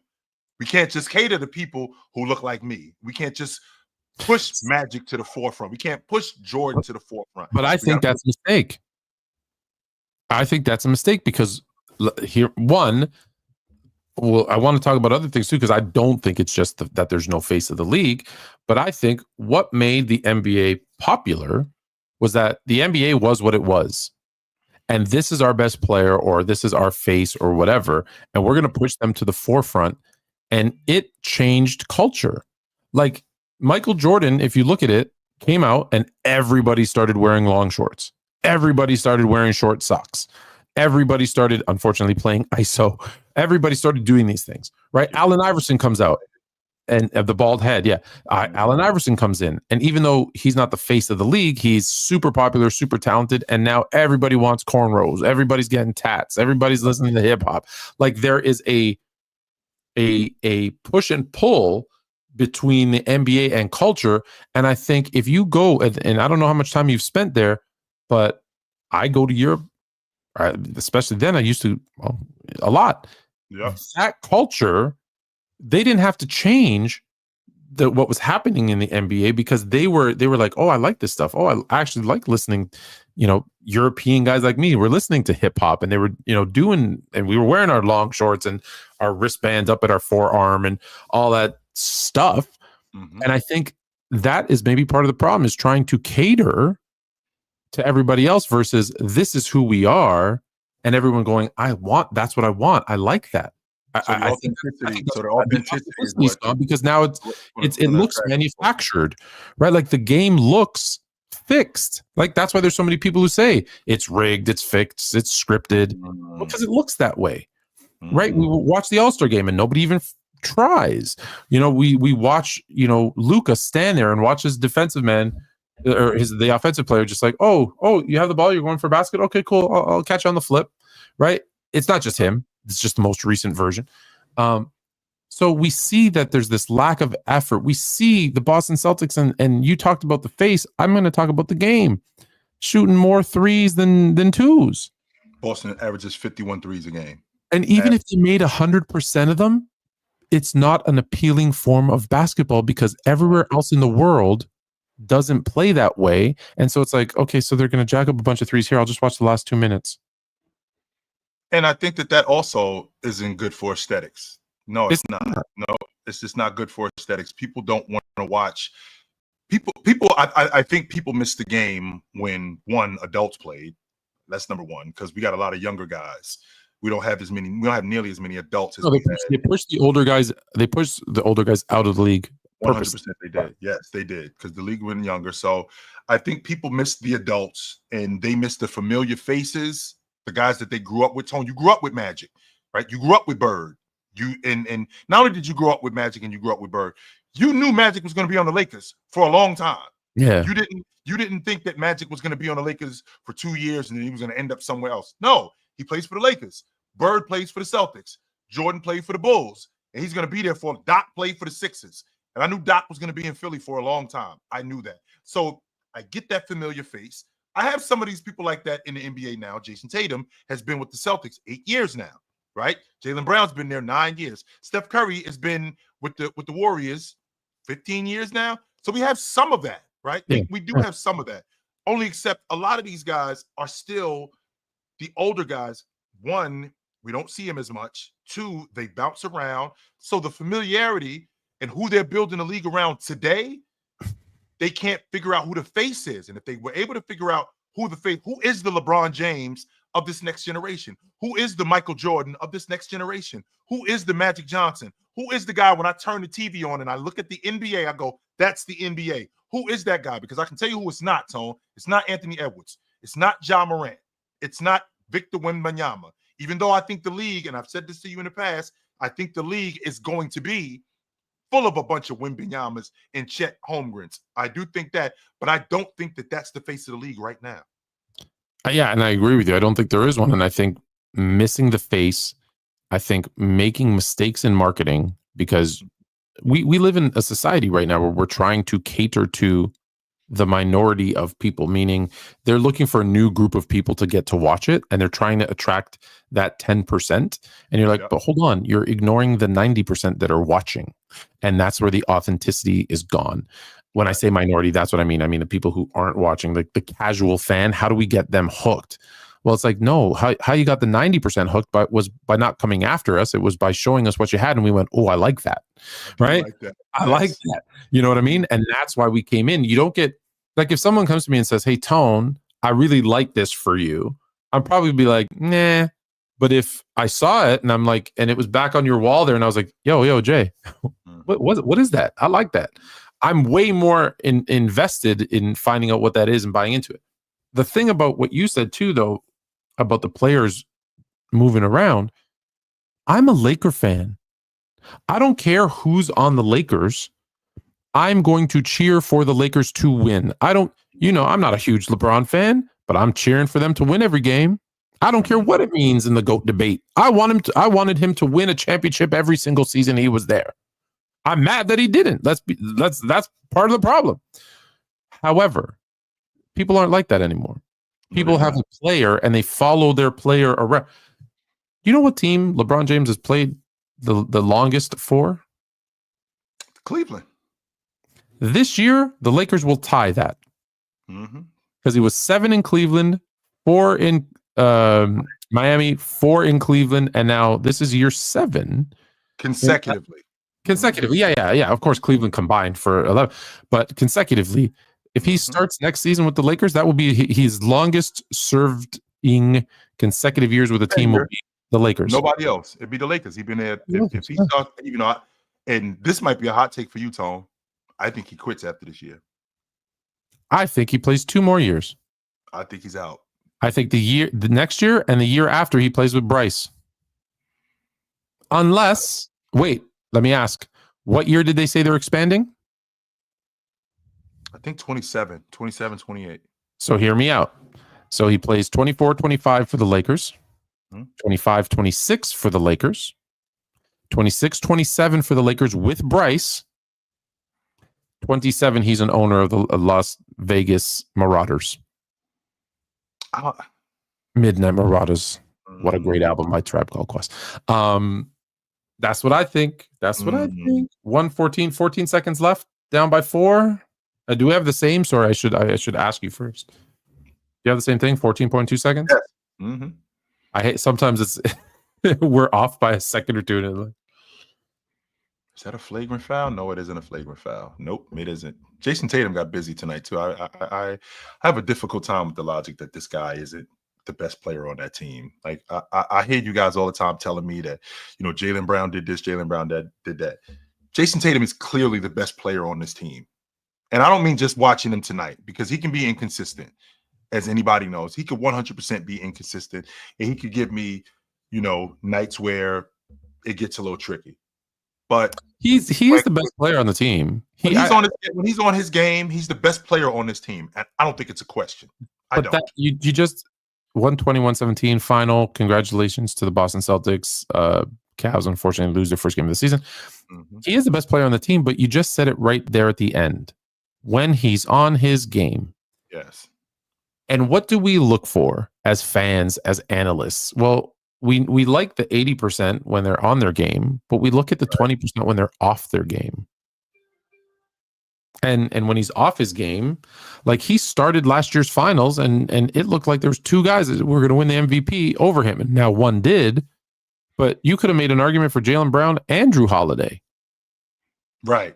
I told you that, Tone. I told you that. Yeah. And if you're the best player on the team, that shouldn't be like, how often do we question who the MVP is? We don't. Now, sometimes the voters get it wrong, right? Like Iguodala is the Cedric first Maxwell. Yeah, Cedric Maxwell. Iguodala is always on the pops, because even Iguodala saying, "I shouldn't have won that. That should have been Steph's." You know what I mean? Sometimes they get it wrong, so I'm not using. Sure. But I don't think they got it wrong. Do you think they got it wrong last year with the Finals MVP? I do think they got it wrong. I think Jason Tatum should have won it. I mean, your leading scorer, your leading rebounder, your leading assist man in the entire playoffs, by the way, and in that series, your leading scorer, your leading assist man, and your leading rebounder in that series. But not your most consistent. Right, and the guy who won it, he wasn't your most consistent neither. I mean, no, that's why I would have given it to Drew Holiday. Yeah, you could definitely. He brought it on both sides. He brought it on both sides. Yes, he did. Next up, however, I'm just making sure I don't. My Lakers are in the market for a big man. They are. Mm-hmm. There's a few that might be available. Vucevic, Lopez. Who's on the market, Tone? Since we're on that subject, I mean, who are some guys that if the Lakers are in the market for a big guy, because it sounds like they are in the market for a big guy. Yeah. So who have they targeted? If the list that I hear most consistent is Valanciunas, who they wanted in free agency over the summer anyways. Sure. Miles Turner always seems to be a name that comes up. Kessler, Lopez, Vucevic, and then of course you've always got Genie, give me one more chance. Dwight Howard yelling in the background to get back into the league. Is he ever going to get back in the league? No, I don't think so, Tone. I doubt it. I think that if he was going to get back in, he would have already been back in. I do. I think that there's issues with him, what type of locker room guy he is. I don't think his game fits the amount of nonsense that comes with him as a locker room guy. So no, I don't. And I think that at 38 years old, as good as he is still, probably, I mean, he's telling everybody that, he thinks he could handle Joker. Joker wouldn't have those numbers on me. These are his words exactly. Joker wouldn't have those numbers on me. I bet you that. He would not have those numbers on me, end quote. And he said that off the strength of how he handled him in the bubble. When everywhere he was, I was there. And it wasn't just on the court. It was psychological warfare. When you know, we would have when we would go eat wherever Joker was. I would peek my head in the room just to let him know, hey, what's up, brother? Just to let him know I was there. Stuff like that. Don't get me wrong. I think it's an irritant, but I do think that I think it's good for one, morale on the crew. Yep, I think it's good for morale on the crew. But I also think it is a good psychological edge to have for your crew. Now, again, that was 4 years ago, and when people fail to they discount this all the time. Number one, I don't know if you know this, Tone, but Dwight Howard, that year y'all won the NBA championship, he was averaging 16 minutes a game. All right? 16. He was averaging 16 He did minutes exactly a game. what we needed him to do. 16 minutes a game in that Denver series. Now, let's be clear about one thing. That wasn't 16 straight minutes he was averaging. No. 5 minutes here, 3 minutes there, another 6 minutes here. So basically averaging 4 minutes a quarter. Yes. I could give you solid minutes in spurts. I 100% think that I could give you solid minutes in spurts. The question is can I do it on a consistent basis? Because I can tell you right now, Mr. Howard, if you're telling me that you can handle Joker, they're not going to ask you to handle Joker for 4 minutes. They're not going to ask you to handle Joker like you did in the bubble, because he's a much better player today than what he was 4 years ago. Much better, which means that you're going to have to be better as a defender. You're going to have to deal with him more than you did back then. And whomever the team that you're on, I don't think that you're gonna have that luxury of Anthony Davis and of JaVale McGee. No, you're not gonna have that. So that you're gonna have to deal with Joker way more than you did in the past. I'm not sure if you can do that, being as far removed from the league as you were. On top of that, being at the age that you are now. No, I don't think so. You disagree? You disagree with this? Could save the I think Lakers. that if he was going to be in the league, Lakers. Only guy that could save the Lakers. Only guy that could save the Lakers. Lakers. Give me a shot, man. One more chance. Genie, give me one more chance. Oh. No. Come on, Genie. I don't think so, brother. That alone is why I wouldn't give him another chance. Hey, Tony, if you're Rob Pelinka and you see that, you're like, nope, I'm good. I'm good. I'm straight. I'm good. Now, Valanciunas, okay, he signed. I love Valanciunas. I don't know why he didn't sign with the Lakers. I don't know. Did they not go after him hard enough? Did they not make him feel enough love? Does he just not want to play with LeBron? I have no idea. But I love Valanciunas next to Anthony Davis in that front court. Like, if I've got LeBron, AD, Valanciunas, I feel super happy. That's my front court. I think it was a money issue. Number one, because I think the money that he took, I don't think the Lakers had that kind of money to spend on. No, they did, because they purposely didn't re-sign LeBron until they had that conversation. So they had the money.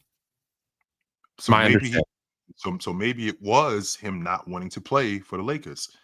That now, how does he fit with the Lakers, Tone? Because again, what do we have here in Valanciunas? We got a glass cleaner. Mm-hmm. We don't have much of a defender.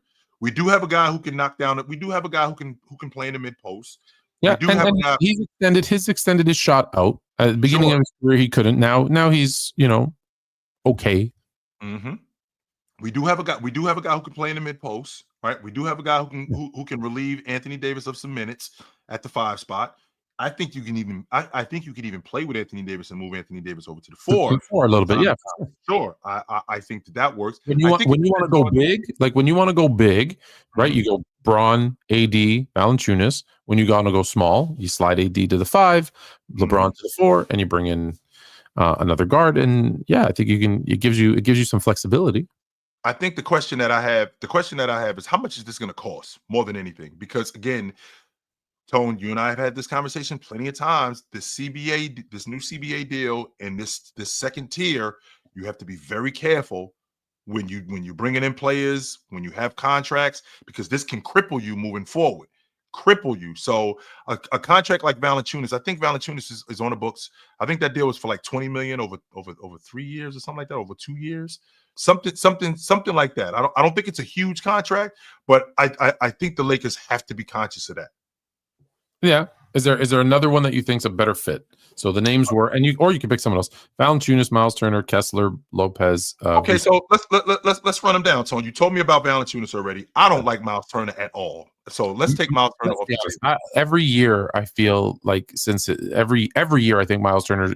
They say Indiana's going to trade him, and they never do. So I'm good. I'm straight on Miles Turner. I think I'm good on Miles Turner. I love Walker Kessler, but you know what the problem is, Tone? You know that girl that I really dig her, but her fucking friend, man, her friend is gonna throw a monkey wrench in this. That's who Danny Ainge is. That's exactly who Danny Ainge is, and I don't want to deal with him. Yeah, even though I really like her. Danny Ainge ain't gonna help the Lakers out. No, he's not. Absolutely not. So I'm telling you right now. In his mind, I think. Yes, and if you think that he's giving you Walker Kessler for a first-round pick, which is a bucket of extra crispy and a six-pack, that's not happening. Even though Walker Kessler's still on this Rook deal, that's not happening. Now, Lopez. Now you have an opportunity. Now you have an opportunity with Lopez, who you just brought up, Tone. You have an opportunity with Lopez to get back what you missed. Magic is on record saying, Tone, one of the things that I regret when I was working in the front office was letting Brook Lopez walk out the front door. He said to this day, I regret doing that. Here's the problem, though, Tone. He's a little long in the tooth now. He is a stretch five, but he's a little long in the tooth. He's still one of the better rim protectors in the game. We already got that, though. Right? I feel like we already have that. Now the question is how does Vooch work with this? And what are you going to have to give Chicago to get Vooch? I think that you can. I think they'll hand him over because I think they're having a fire sale in Chicago. To be honest with you, Tone, I do. Really? I think they're having a fire sale in Chicago. Chicago. This is 2 years too late, and it's long overdue for what they're doing. You already got. I still feel like you got your point guard. I feel like you got your point guard in Josh Giddey. I feel like you got your guy in Kobe White. This kid Basellis, right? This kid Basellis, I think he can play. He's in the G League. You're not selling playoffs. You're not selling that. What I am selling is with Basellis, with White, with Josh Giddey, a young core. That's what I'm selling, Tone. And every time I hear a team say and start selling their young core, you know what I want to do?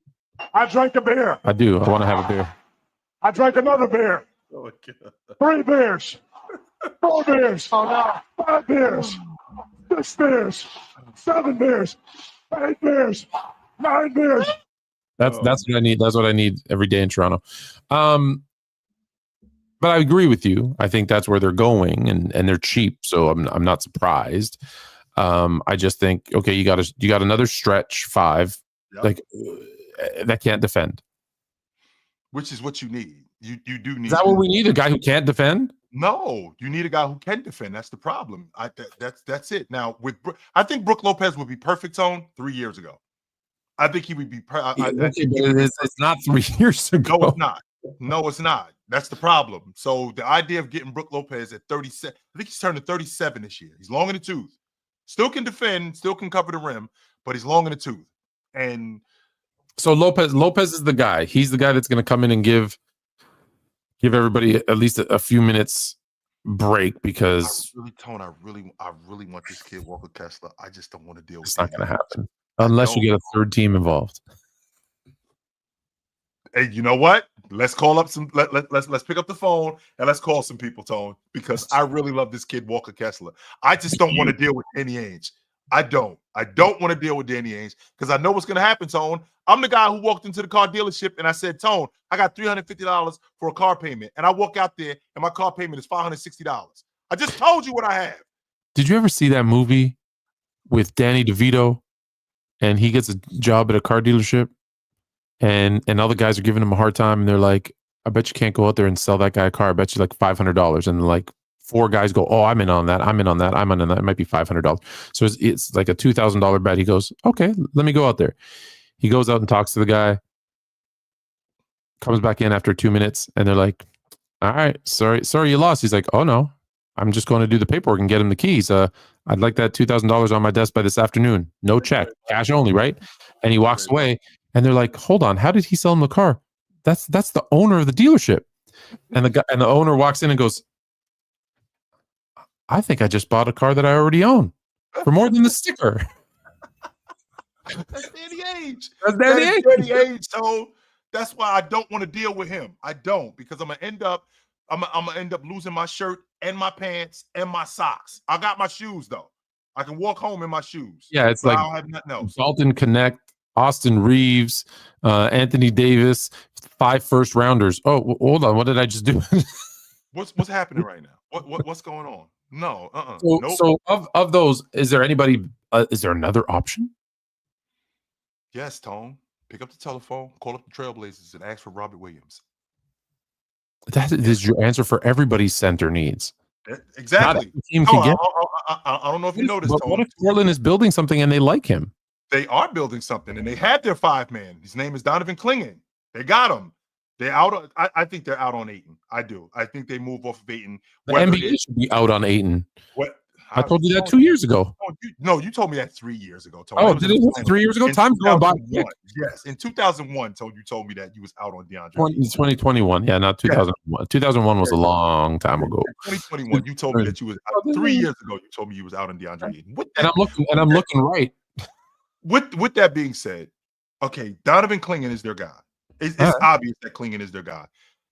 Robert Williams actually looks serviceable with him being healthy. Let's remember, Tone, before he got hurt, right? Before he got hurt, he was elite. I want to make sure we clear on this now, Tone. He was an all-league defender. He was a starter on a championship. He was a starter on a championship team. Yes, he was. On an NBA Finals team, he was a starter, and he was an all-league defender. Then his knee broke down. Okay, so now people wrote him off because he missed all of last season, and he started the season slow. He's only on the books, Tone, and you being a businessman, you can appreciate this. He's only on the books for $25 million over the next 2 years. That's why they're going to keep him. And listen, you're my friend, and I would never actually do this to you. But every time you start telling me about a player, and part of the sentence is, and before he got hurt, I just want to scream, "Shut your damn mouth!" Because that's the last thing the Lakers need is another fragile dude in the front court. That's part of the problem. I need someone who's going to be there night in and night out. So when AD misses the games that we know he's going to miss, we have a serviceable backup who can occasionally play with him. He is long in the tooth, but sounds like Brook Lopez is our guy. So Brook Lopez is our guy. Brook, you know what? Even bring your brother Robin and Sideshow Bob. You can all come and join us on the Lakers, because I think you're right. I think that's the option. And who. I can't say it enough, Tom. I don't want to deal with Danny Ainge. I don't. So we got to get a third team involved, because I do not want to deal with him. No, I don't. Is there a team that needs some scoring? Like they're a good team, but they just need like a bucket getter. Just a bucket getter. Let's see if I'm thinking about a team right now, Tom. Right? If I'm looking at the landscape of the NBA right now, and I'm thinking about a team that, y'all a bucket getter away from really challenging in the Eastern Conference or in the Western Conference, who is that guy? I think Orlando needs a bucket getter. I think. So what would Orlando need to do to get Cam Thomas? Because apparently he's on the block. I don't like him in Orlando, though. No. I do like him in Miami. I think he would supplement what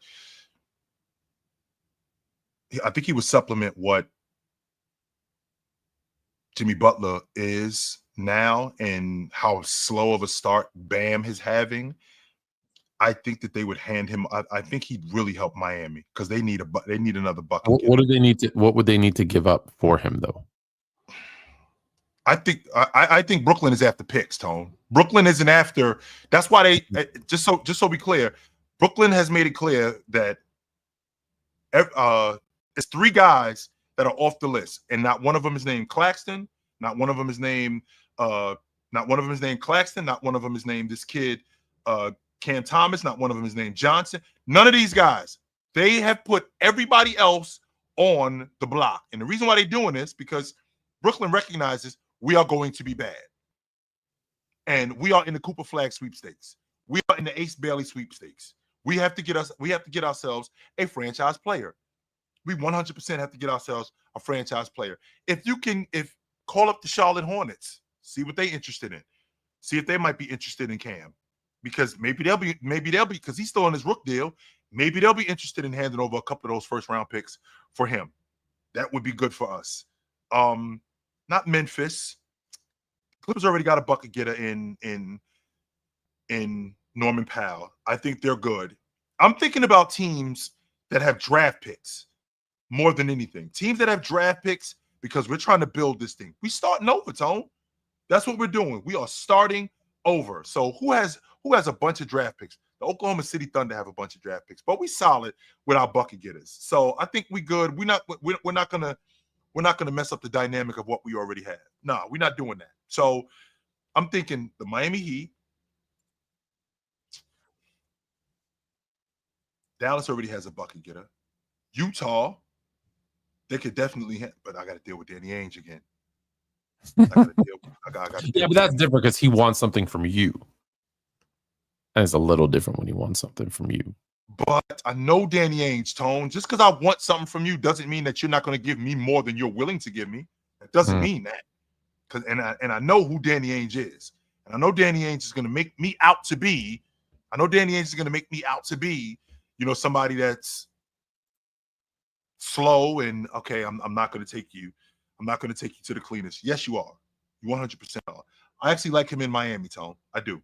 I like him in Miami. I don't like him in Golden State. I don't like him with you guys. I don't like him in Houston. I don't like him in Denver. You don't like him. You don't like him in LA. I don't like him with you guys. No. Why? Because he needs the ball. He's a scorer. He needs.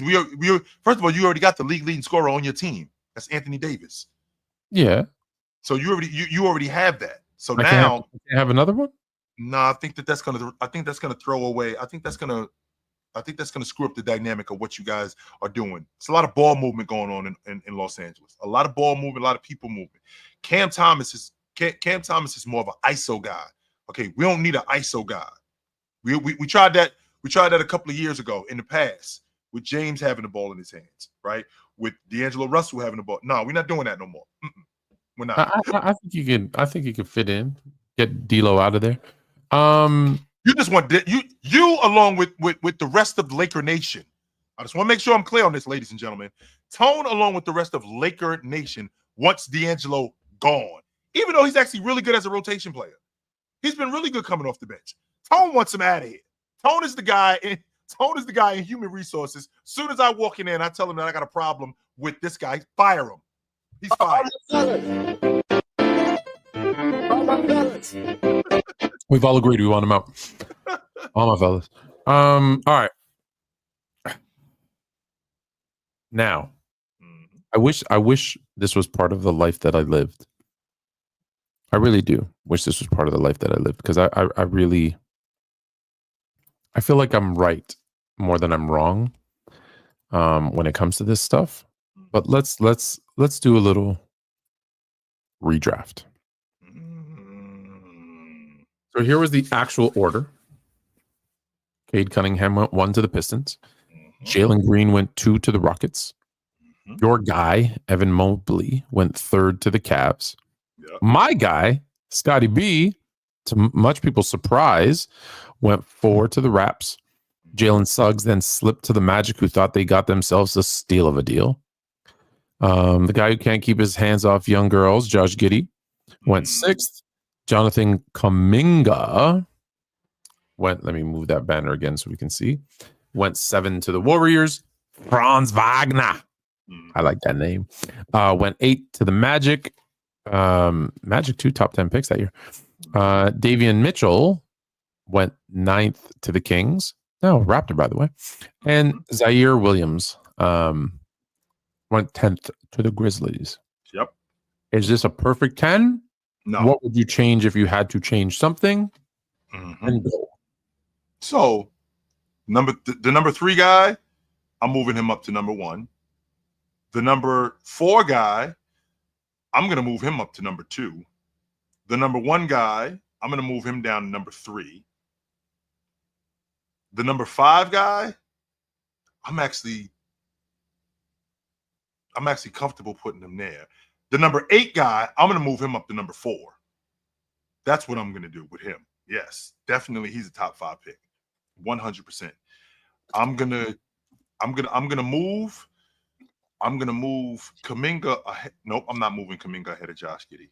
No, I am not. I think he stays right there at 7. In fact, if I think about that draft, that was the 21 draft, if I'm not mistaken. If I'm not mistaken, I think that was the 21 draft. If maybe you can, I'll get to the bottom of that right now, Tony. I think that was the 21 draft with Cade Cunningham. Yep, it was the 21 draft. So yeah, I'm gonna move France up to top 4, right? In the process of me moving him up to top 4, I wanna make sure that I'm not leaving anybody out in the outside the top 10. Is there somebody that I want to take out of the top 10 and put in the top 10? Let me give you some names from 11 to, I don't know if we can go to the second round, but I'll give you just a run through. Okay. From 11 down. So you had James Bouknight. Bouknight, he went to UConn. Okay, I remember him. Yep. Joshua Primo, Chris Duarte, Moses Moody, Corey Kispert, Alprin Sengun. I think he moves up. There we go, Tone. I'll take Davion Mitchell out that top 10, and I'll move Sengun up to. I'm willing to go. Sengun goes ahead of Giddey. I think he goes ahead of Suggs too. Both of those guys move down, and Davion Mitchell comes out. Yep. Trey Murphy the third. Hold on, I'm gonna give you a few more names: Kai Jones, Jalen Johnson, Keon Johnson, Isaiah Jackson, Usman Garuba, Josh Christopher. I'm getting to a name on purpose. Quentin Grimes, Bones Highland, Cam Thomas. Averaging 20, almost 25 a game. Cam Thomas. I think Jonathan Kuminga got to come out of there, and Cam Thomas goes into the top 10. Yeah, Cam Thomas. I think either Jonathan Kuminga or Zaire Williams.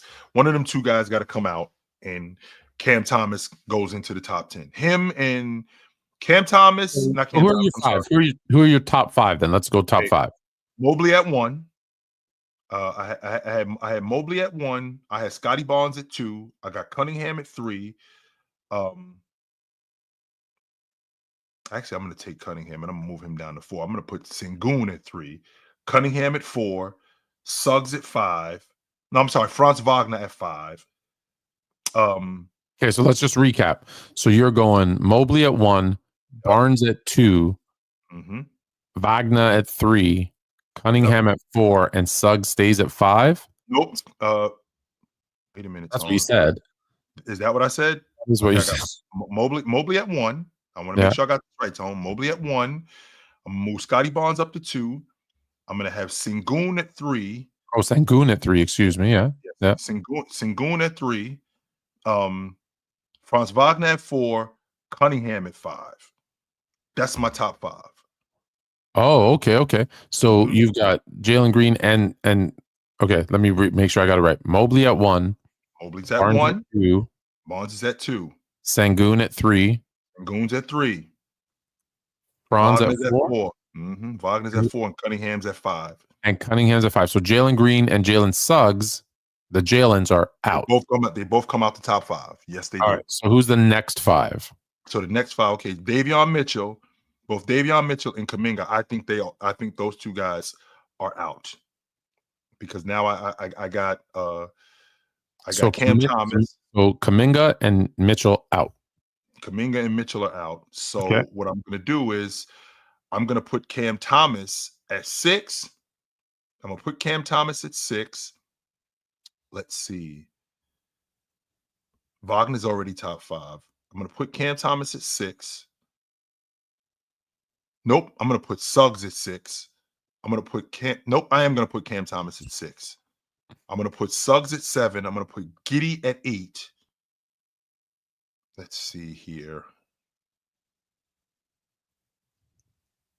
Davion Mitchell is out and Kuminga is out. So I'm going to put Cam Thomas at 6, Suggs at 7, and Josh Giddey at 8. Both Kuminga and Mitchell are out. I think You have, Zaire. you have Green. You have Green and Zaire. Yes, I'm gonna put Green at 9, and I'm gonna put Zaire at 10. Zaire stays at 10. Yep. Yes. Josh Giddey's out of my top 10. So we have 9 minutes left. Joa has been waiting patiently. How can we help you, sir? I couldn't believe. Honestly, I thought we were going to lose to Cleveland after they came back. I mean, it's not every day you blow a 21-point lead. I guess yourself. Maybe Cleveland is better than you give them credit for. They got a good team, yo. They do. It's just I didn't expect them to come back. I didn't expect them to come back like that. And I thought once they came back, I was like, all right, well, wraps. That's a wraps, I guess. That's a wraps. Why though? I mean, you guys have proven time in and time out you can win close games. You proved that you could do that. Just because you get in a dogfight with teams, that doesn't mean that you can't win close games. You showed that missing everything. But I mean, that's what happens when you're a long ball shooting team. That's why your defense is what it is. Because when you're a long ball team, you have to accept that there's going to be times when you got it going, like you did in the first half, where you shot over 60% on the long ball, and then you go cold. So, all right, what else can we go to? Well, we go to Jason Tatum going to the rim. We go to Al Horford being around the rim. That's what we go to. And you've shown, and we go to our defense, where we can slow these guys down, which is what you did. You showed that you could do that last year when y'all played against Indiana. That you can weather storms and you can win close games. You've shown that. So there was nothing for me to panic at all about. They we still won, right? True. Can I get your guys' mid-season predictions? Like I know it's kind of early to predict what the postseason is going to look like, but can I still get your predictions for the East and West? Well, we haven't gotten to the midseason yet, but I think that if there's one team between Philly and Milwaukee that can turn it around, I think Milwaukee turns it around. I think that this thing in Philly, if it continues the way it is, I think it implodes. I do. I'm having a difficult time with the logic that Joel Embiid is just going to turn it around. The way he's been playing, I'm having a difficult time with the logic that he's going to turn it around, that Paul George is going to turn it around. This team is in disarray right now. You don't think MVP Joel Embiid comes back, Chill? I don't. Not this season, I don't. 32 a game, like 12 rebounds. I don't. 4 or 5 assists. Nope. I don't see that guy. I don't see that guy coming back. Not this season, I don't. Not this season or ever? No. At least not this season. He's going to play himself back into basketball shape because the more you play, the more in shape you get. And I think that he's going to play himself back into basketball shape. But the 32, 11, 5 guy that's been a force on defense and on offense with Philly, no, I don't see him being on that Philly team this season. No, I don't. But I think the Warriors are legit. I think that they. That's I think the first time you've admitted that. Yeah, I think they can still. I think they'll still be at the top of it. I think they'll still be at the top of the Western Conference, which is nuts to me because I ain't had the playoffs, and that's like I said, that's largely due to their defense. I didn't think that they'd be this good. I did not think that they'd be this good. Are they back to championship contention like they were a couple of years ago? I think that in the West, I think that's asking a lot. Even though they've shown Curry would have to play like Steph Curry, like Steph Curry of old. I'm not sure if he can do that at this advanced age. 22? 2022 Steph Curry? I'm going to be the guy. I'm going to be the guy that doesn't say I'm surprised like I was a couple of years ago. So I will say, yes, I think the Golden State Warriors have an opportunity to make the NBA championship this year. Off their defense. Yeah, I'll give you that, Toe. Yeah. And let me go back to the Sixers. If this isn't Joel Embiid's final 2 months with the Sixers, it is his final season with the Sixers. Really? Where is he going? I think they move on from him. That wouldn't surprise me. I think they start over. I think he has become what he used to be the opposite of. So he used to be the hope of Philly. And as long as we have Joel Embiid, we'll put some pieces around him. and will be successful. And he's the trust the process. I think now, just with the publicity, the PR stuff has gone wrong. It's gone backwards. Him saying what he said, what do you expect from me? I felt like a gladiator moment. Are you not entertained? And the crowd's booing him, right? And now with Maxey coming up saying he's late for everything, right. I think he will become the fall guy for what was really not his fault. Like the GM and everything else. They did. They let that team down. Can't control when you're injured. He's gonna. I think he's gonna be the fall guy. And so it's, hey, we're gonna start this over again. I think. Tone, did you read that? I want to make sure that I'm not going crazy. Tone, did you read that right when you told me that Maxey said that he's late for everything, or is he just late for meetings? For everything. Come on, man. How do we have a unit that's going to be good when we got that kind of stuff? Was that like a report from a report? How did he say that? So it was in a team meeting. It was in a team meeting, and people kind of were airing their grievances, and Maxey basically went into Embiid and kind of said, "You're supposed to be our leader, and how is that possible?" And then it got leaked. And unfortunately, in today's day and age, a lot of stuff shouldn't have came out. Now there's gonna be, I'm sure, damage control, and someone will say that's not true. It didn't really happen. And it was, by the way, which is 100%. It's taken out of context. No, it's not. You think it's gonna be like Jordan Poole bad, where like they trade someone immediately because like the chemistry just collapses? And if they are gonna trade Embiid, where's he gonna go? Unless you see a Maxey trade this week, I think it's Embiid, and I think it's we're dead last in the NBA. It's not looking good. Embiid's got to rehab, get healthy. Even if it's so early, the Paul George thing doesn't work. Now you might not be able to get rid of that, but that's the way to get the most assets to start over. Like, I'm sorry, he's been from his draft year 11 seasons. We're not going anywhere. We're not getting any better. In fact, we're regressing. We're getting worse. We are. So this is basically a Dame. This is a Dame situation then. Like, we've gone as far as we can possibly go with this guy. Yeah. Well, I disagree with that. You don't think so, Chill? Well, I mean, the circumstances are a little different, but the outcome is basically the same if you think about it. Because like we've gone as far as we possibly can with this guy. Well, that's not true. Because I don't think he's winning the championship. Not in reality, Jay. In perception. Right, not in that. Like if you keep Embiid, you can make it out of the second round with Embiid. However, the perception might be, well, he's going to get hurt. He's going to do this. He's going to let us down. And so it's like, okay, we can't get any further with him. So let's start over. So if we do that, if we, I don't think that's a bad thing moving off of him. I don't think that's a bad thing at all. Moving off. How far away are they from competing with the Cavs and the Celtics? Miles. I think that they're in different cities, Tone. So just start over. So tank for Cooper Flag. No, I'm not doing that. No, tank for Cooper I think that's dangerous. We already did this. We've seen this movie already. We already seen this movie already. So trade Maxey for picks.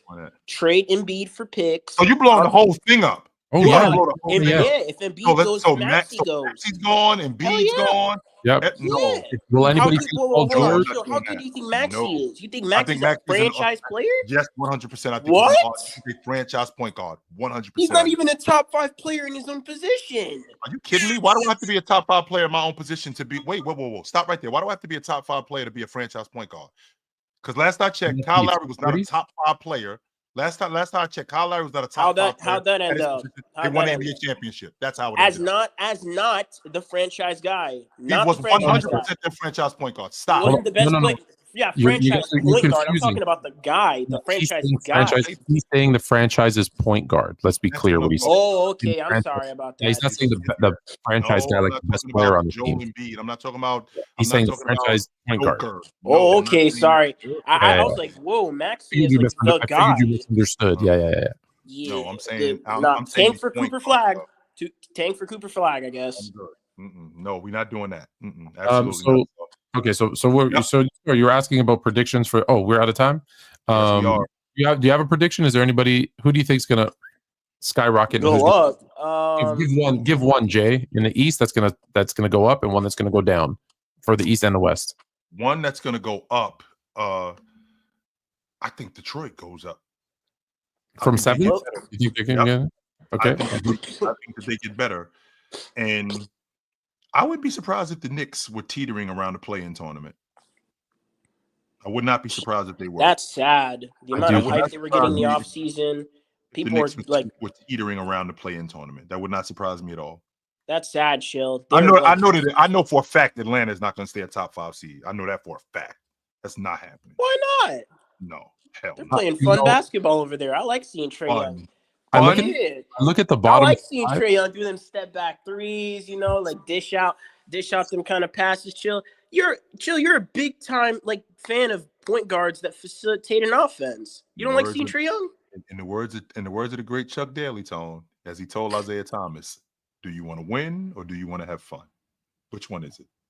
They look like they want to have fun, Chill, and they're doing both actually. They're winning. 5, though, Brooklyn, Milwaukee, Toronto, Washington, and Philly. The problem is I don't see any of them getting in. So I think the same 10 that are in the play-in 10 will be there. They might move positions around. I think Orlando, unfortunately, is the one that's going to sink a little bit more. And I've already told you about the Knicks. They're going to be. I already told you Milwaukee, Philadelphia were going to be garbage, and I told you the Knicks are going to be in the play-in. So you told me Philly was going to be garbage, Tone. You ain't tell me this though, Tone. That they'd be the worst team in the NBA. But I told you they'd be garbage. You did tell me that they were going to be bad. The worst team in the league, Tone? What the hell is happening right now? Am I in the Matrix? I'm going to go back and check the tape. I might have said they're going to be the worst. You said they were going to be garbage, Tone. I said they're not even they're not the worst team in the Atlantic Division, Tone. They're not the worst team in the East. They're the worst team in the whole league. They're worse than Utah. They're worse than Utah, Tone. I think in the West, I think your Rockets are the ones that are going to drop out of the playoffs and into the play-in. And I think Minnesota goes on a run and they move up. That'll Minnesota moves up. Minnesota moves up. Chill. Does Detroit go to a play-in team then if they're going up, or are they still bottom? They're in the play-in tournament right now. They're in the play-in now. Oh, so they're going. You think they're going to stay in the play-in?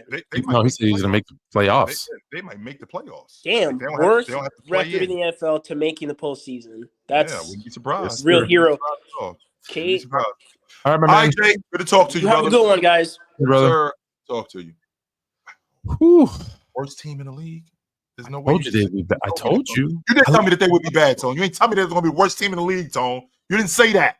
I'm going to go back because I did say they weren't even going to make I did say they were going to be garbage. You said that. Jay, not even making the play. It's not going to work, Jay. I don't know what you're looking at, Jay, but this thing is not going to work. This is going to be a disaster. The only thing I need now, Milwaukee and Philly to stay where they are. All I need is the Knicks to become a play-in team, and I will be 3 for 3 on my Eastern Conference predictions. So let's go Knicks. Let's go Knicks. Lose some games. But we're out of time. We are. Yes, we are out of time. Yes, sir. Thank you guys for joining us. You guys know where to find us. We're on the Sports Fluent Network. We're out here on Chilltown Hoops. Me and my man Tony Tone. We do this every Tuesday night. You know where to find us. We will see you soon. But until then, put on a suit, drink water, don't drink and drive. Hey, man, call your mother. When last time you talked to your mother? Call your mother. We'll talk to you guys soon. But until then, take it light. Take it. Absolutely, man. It was good to see you guys tonight. I had lunch with my mom today and my dad. Hi, Mama.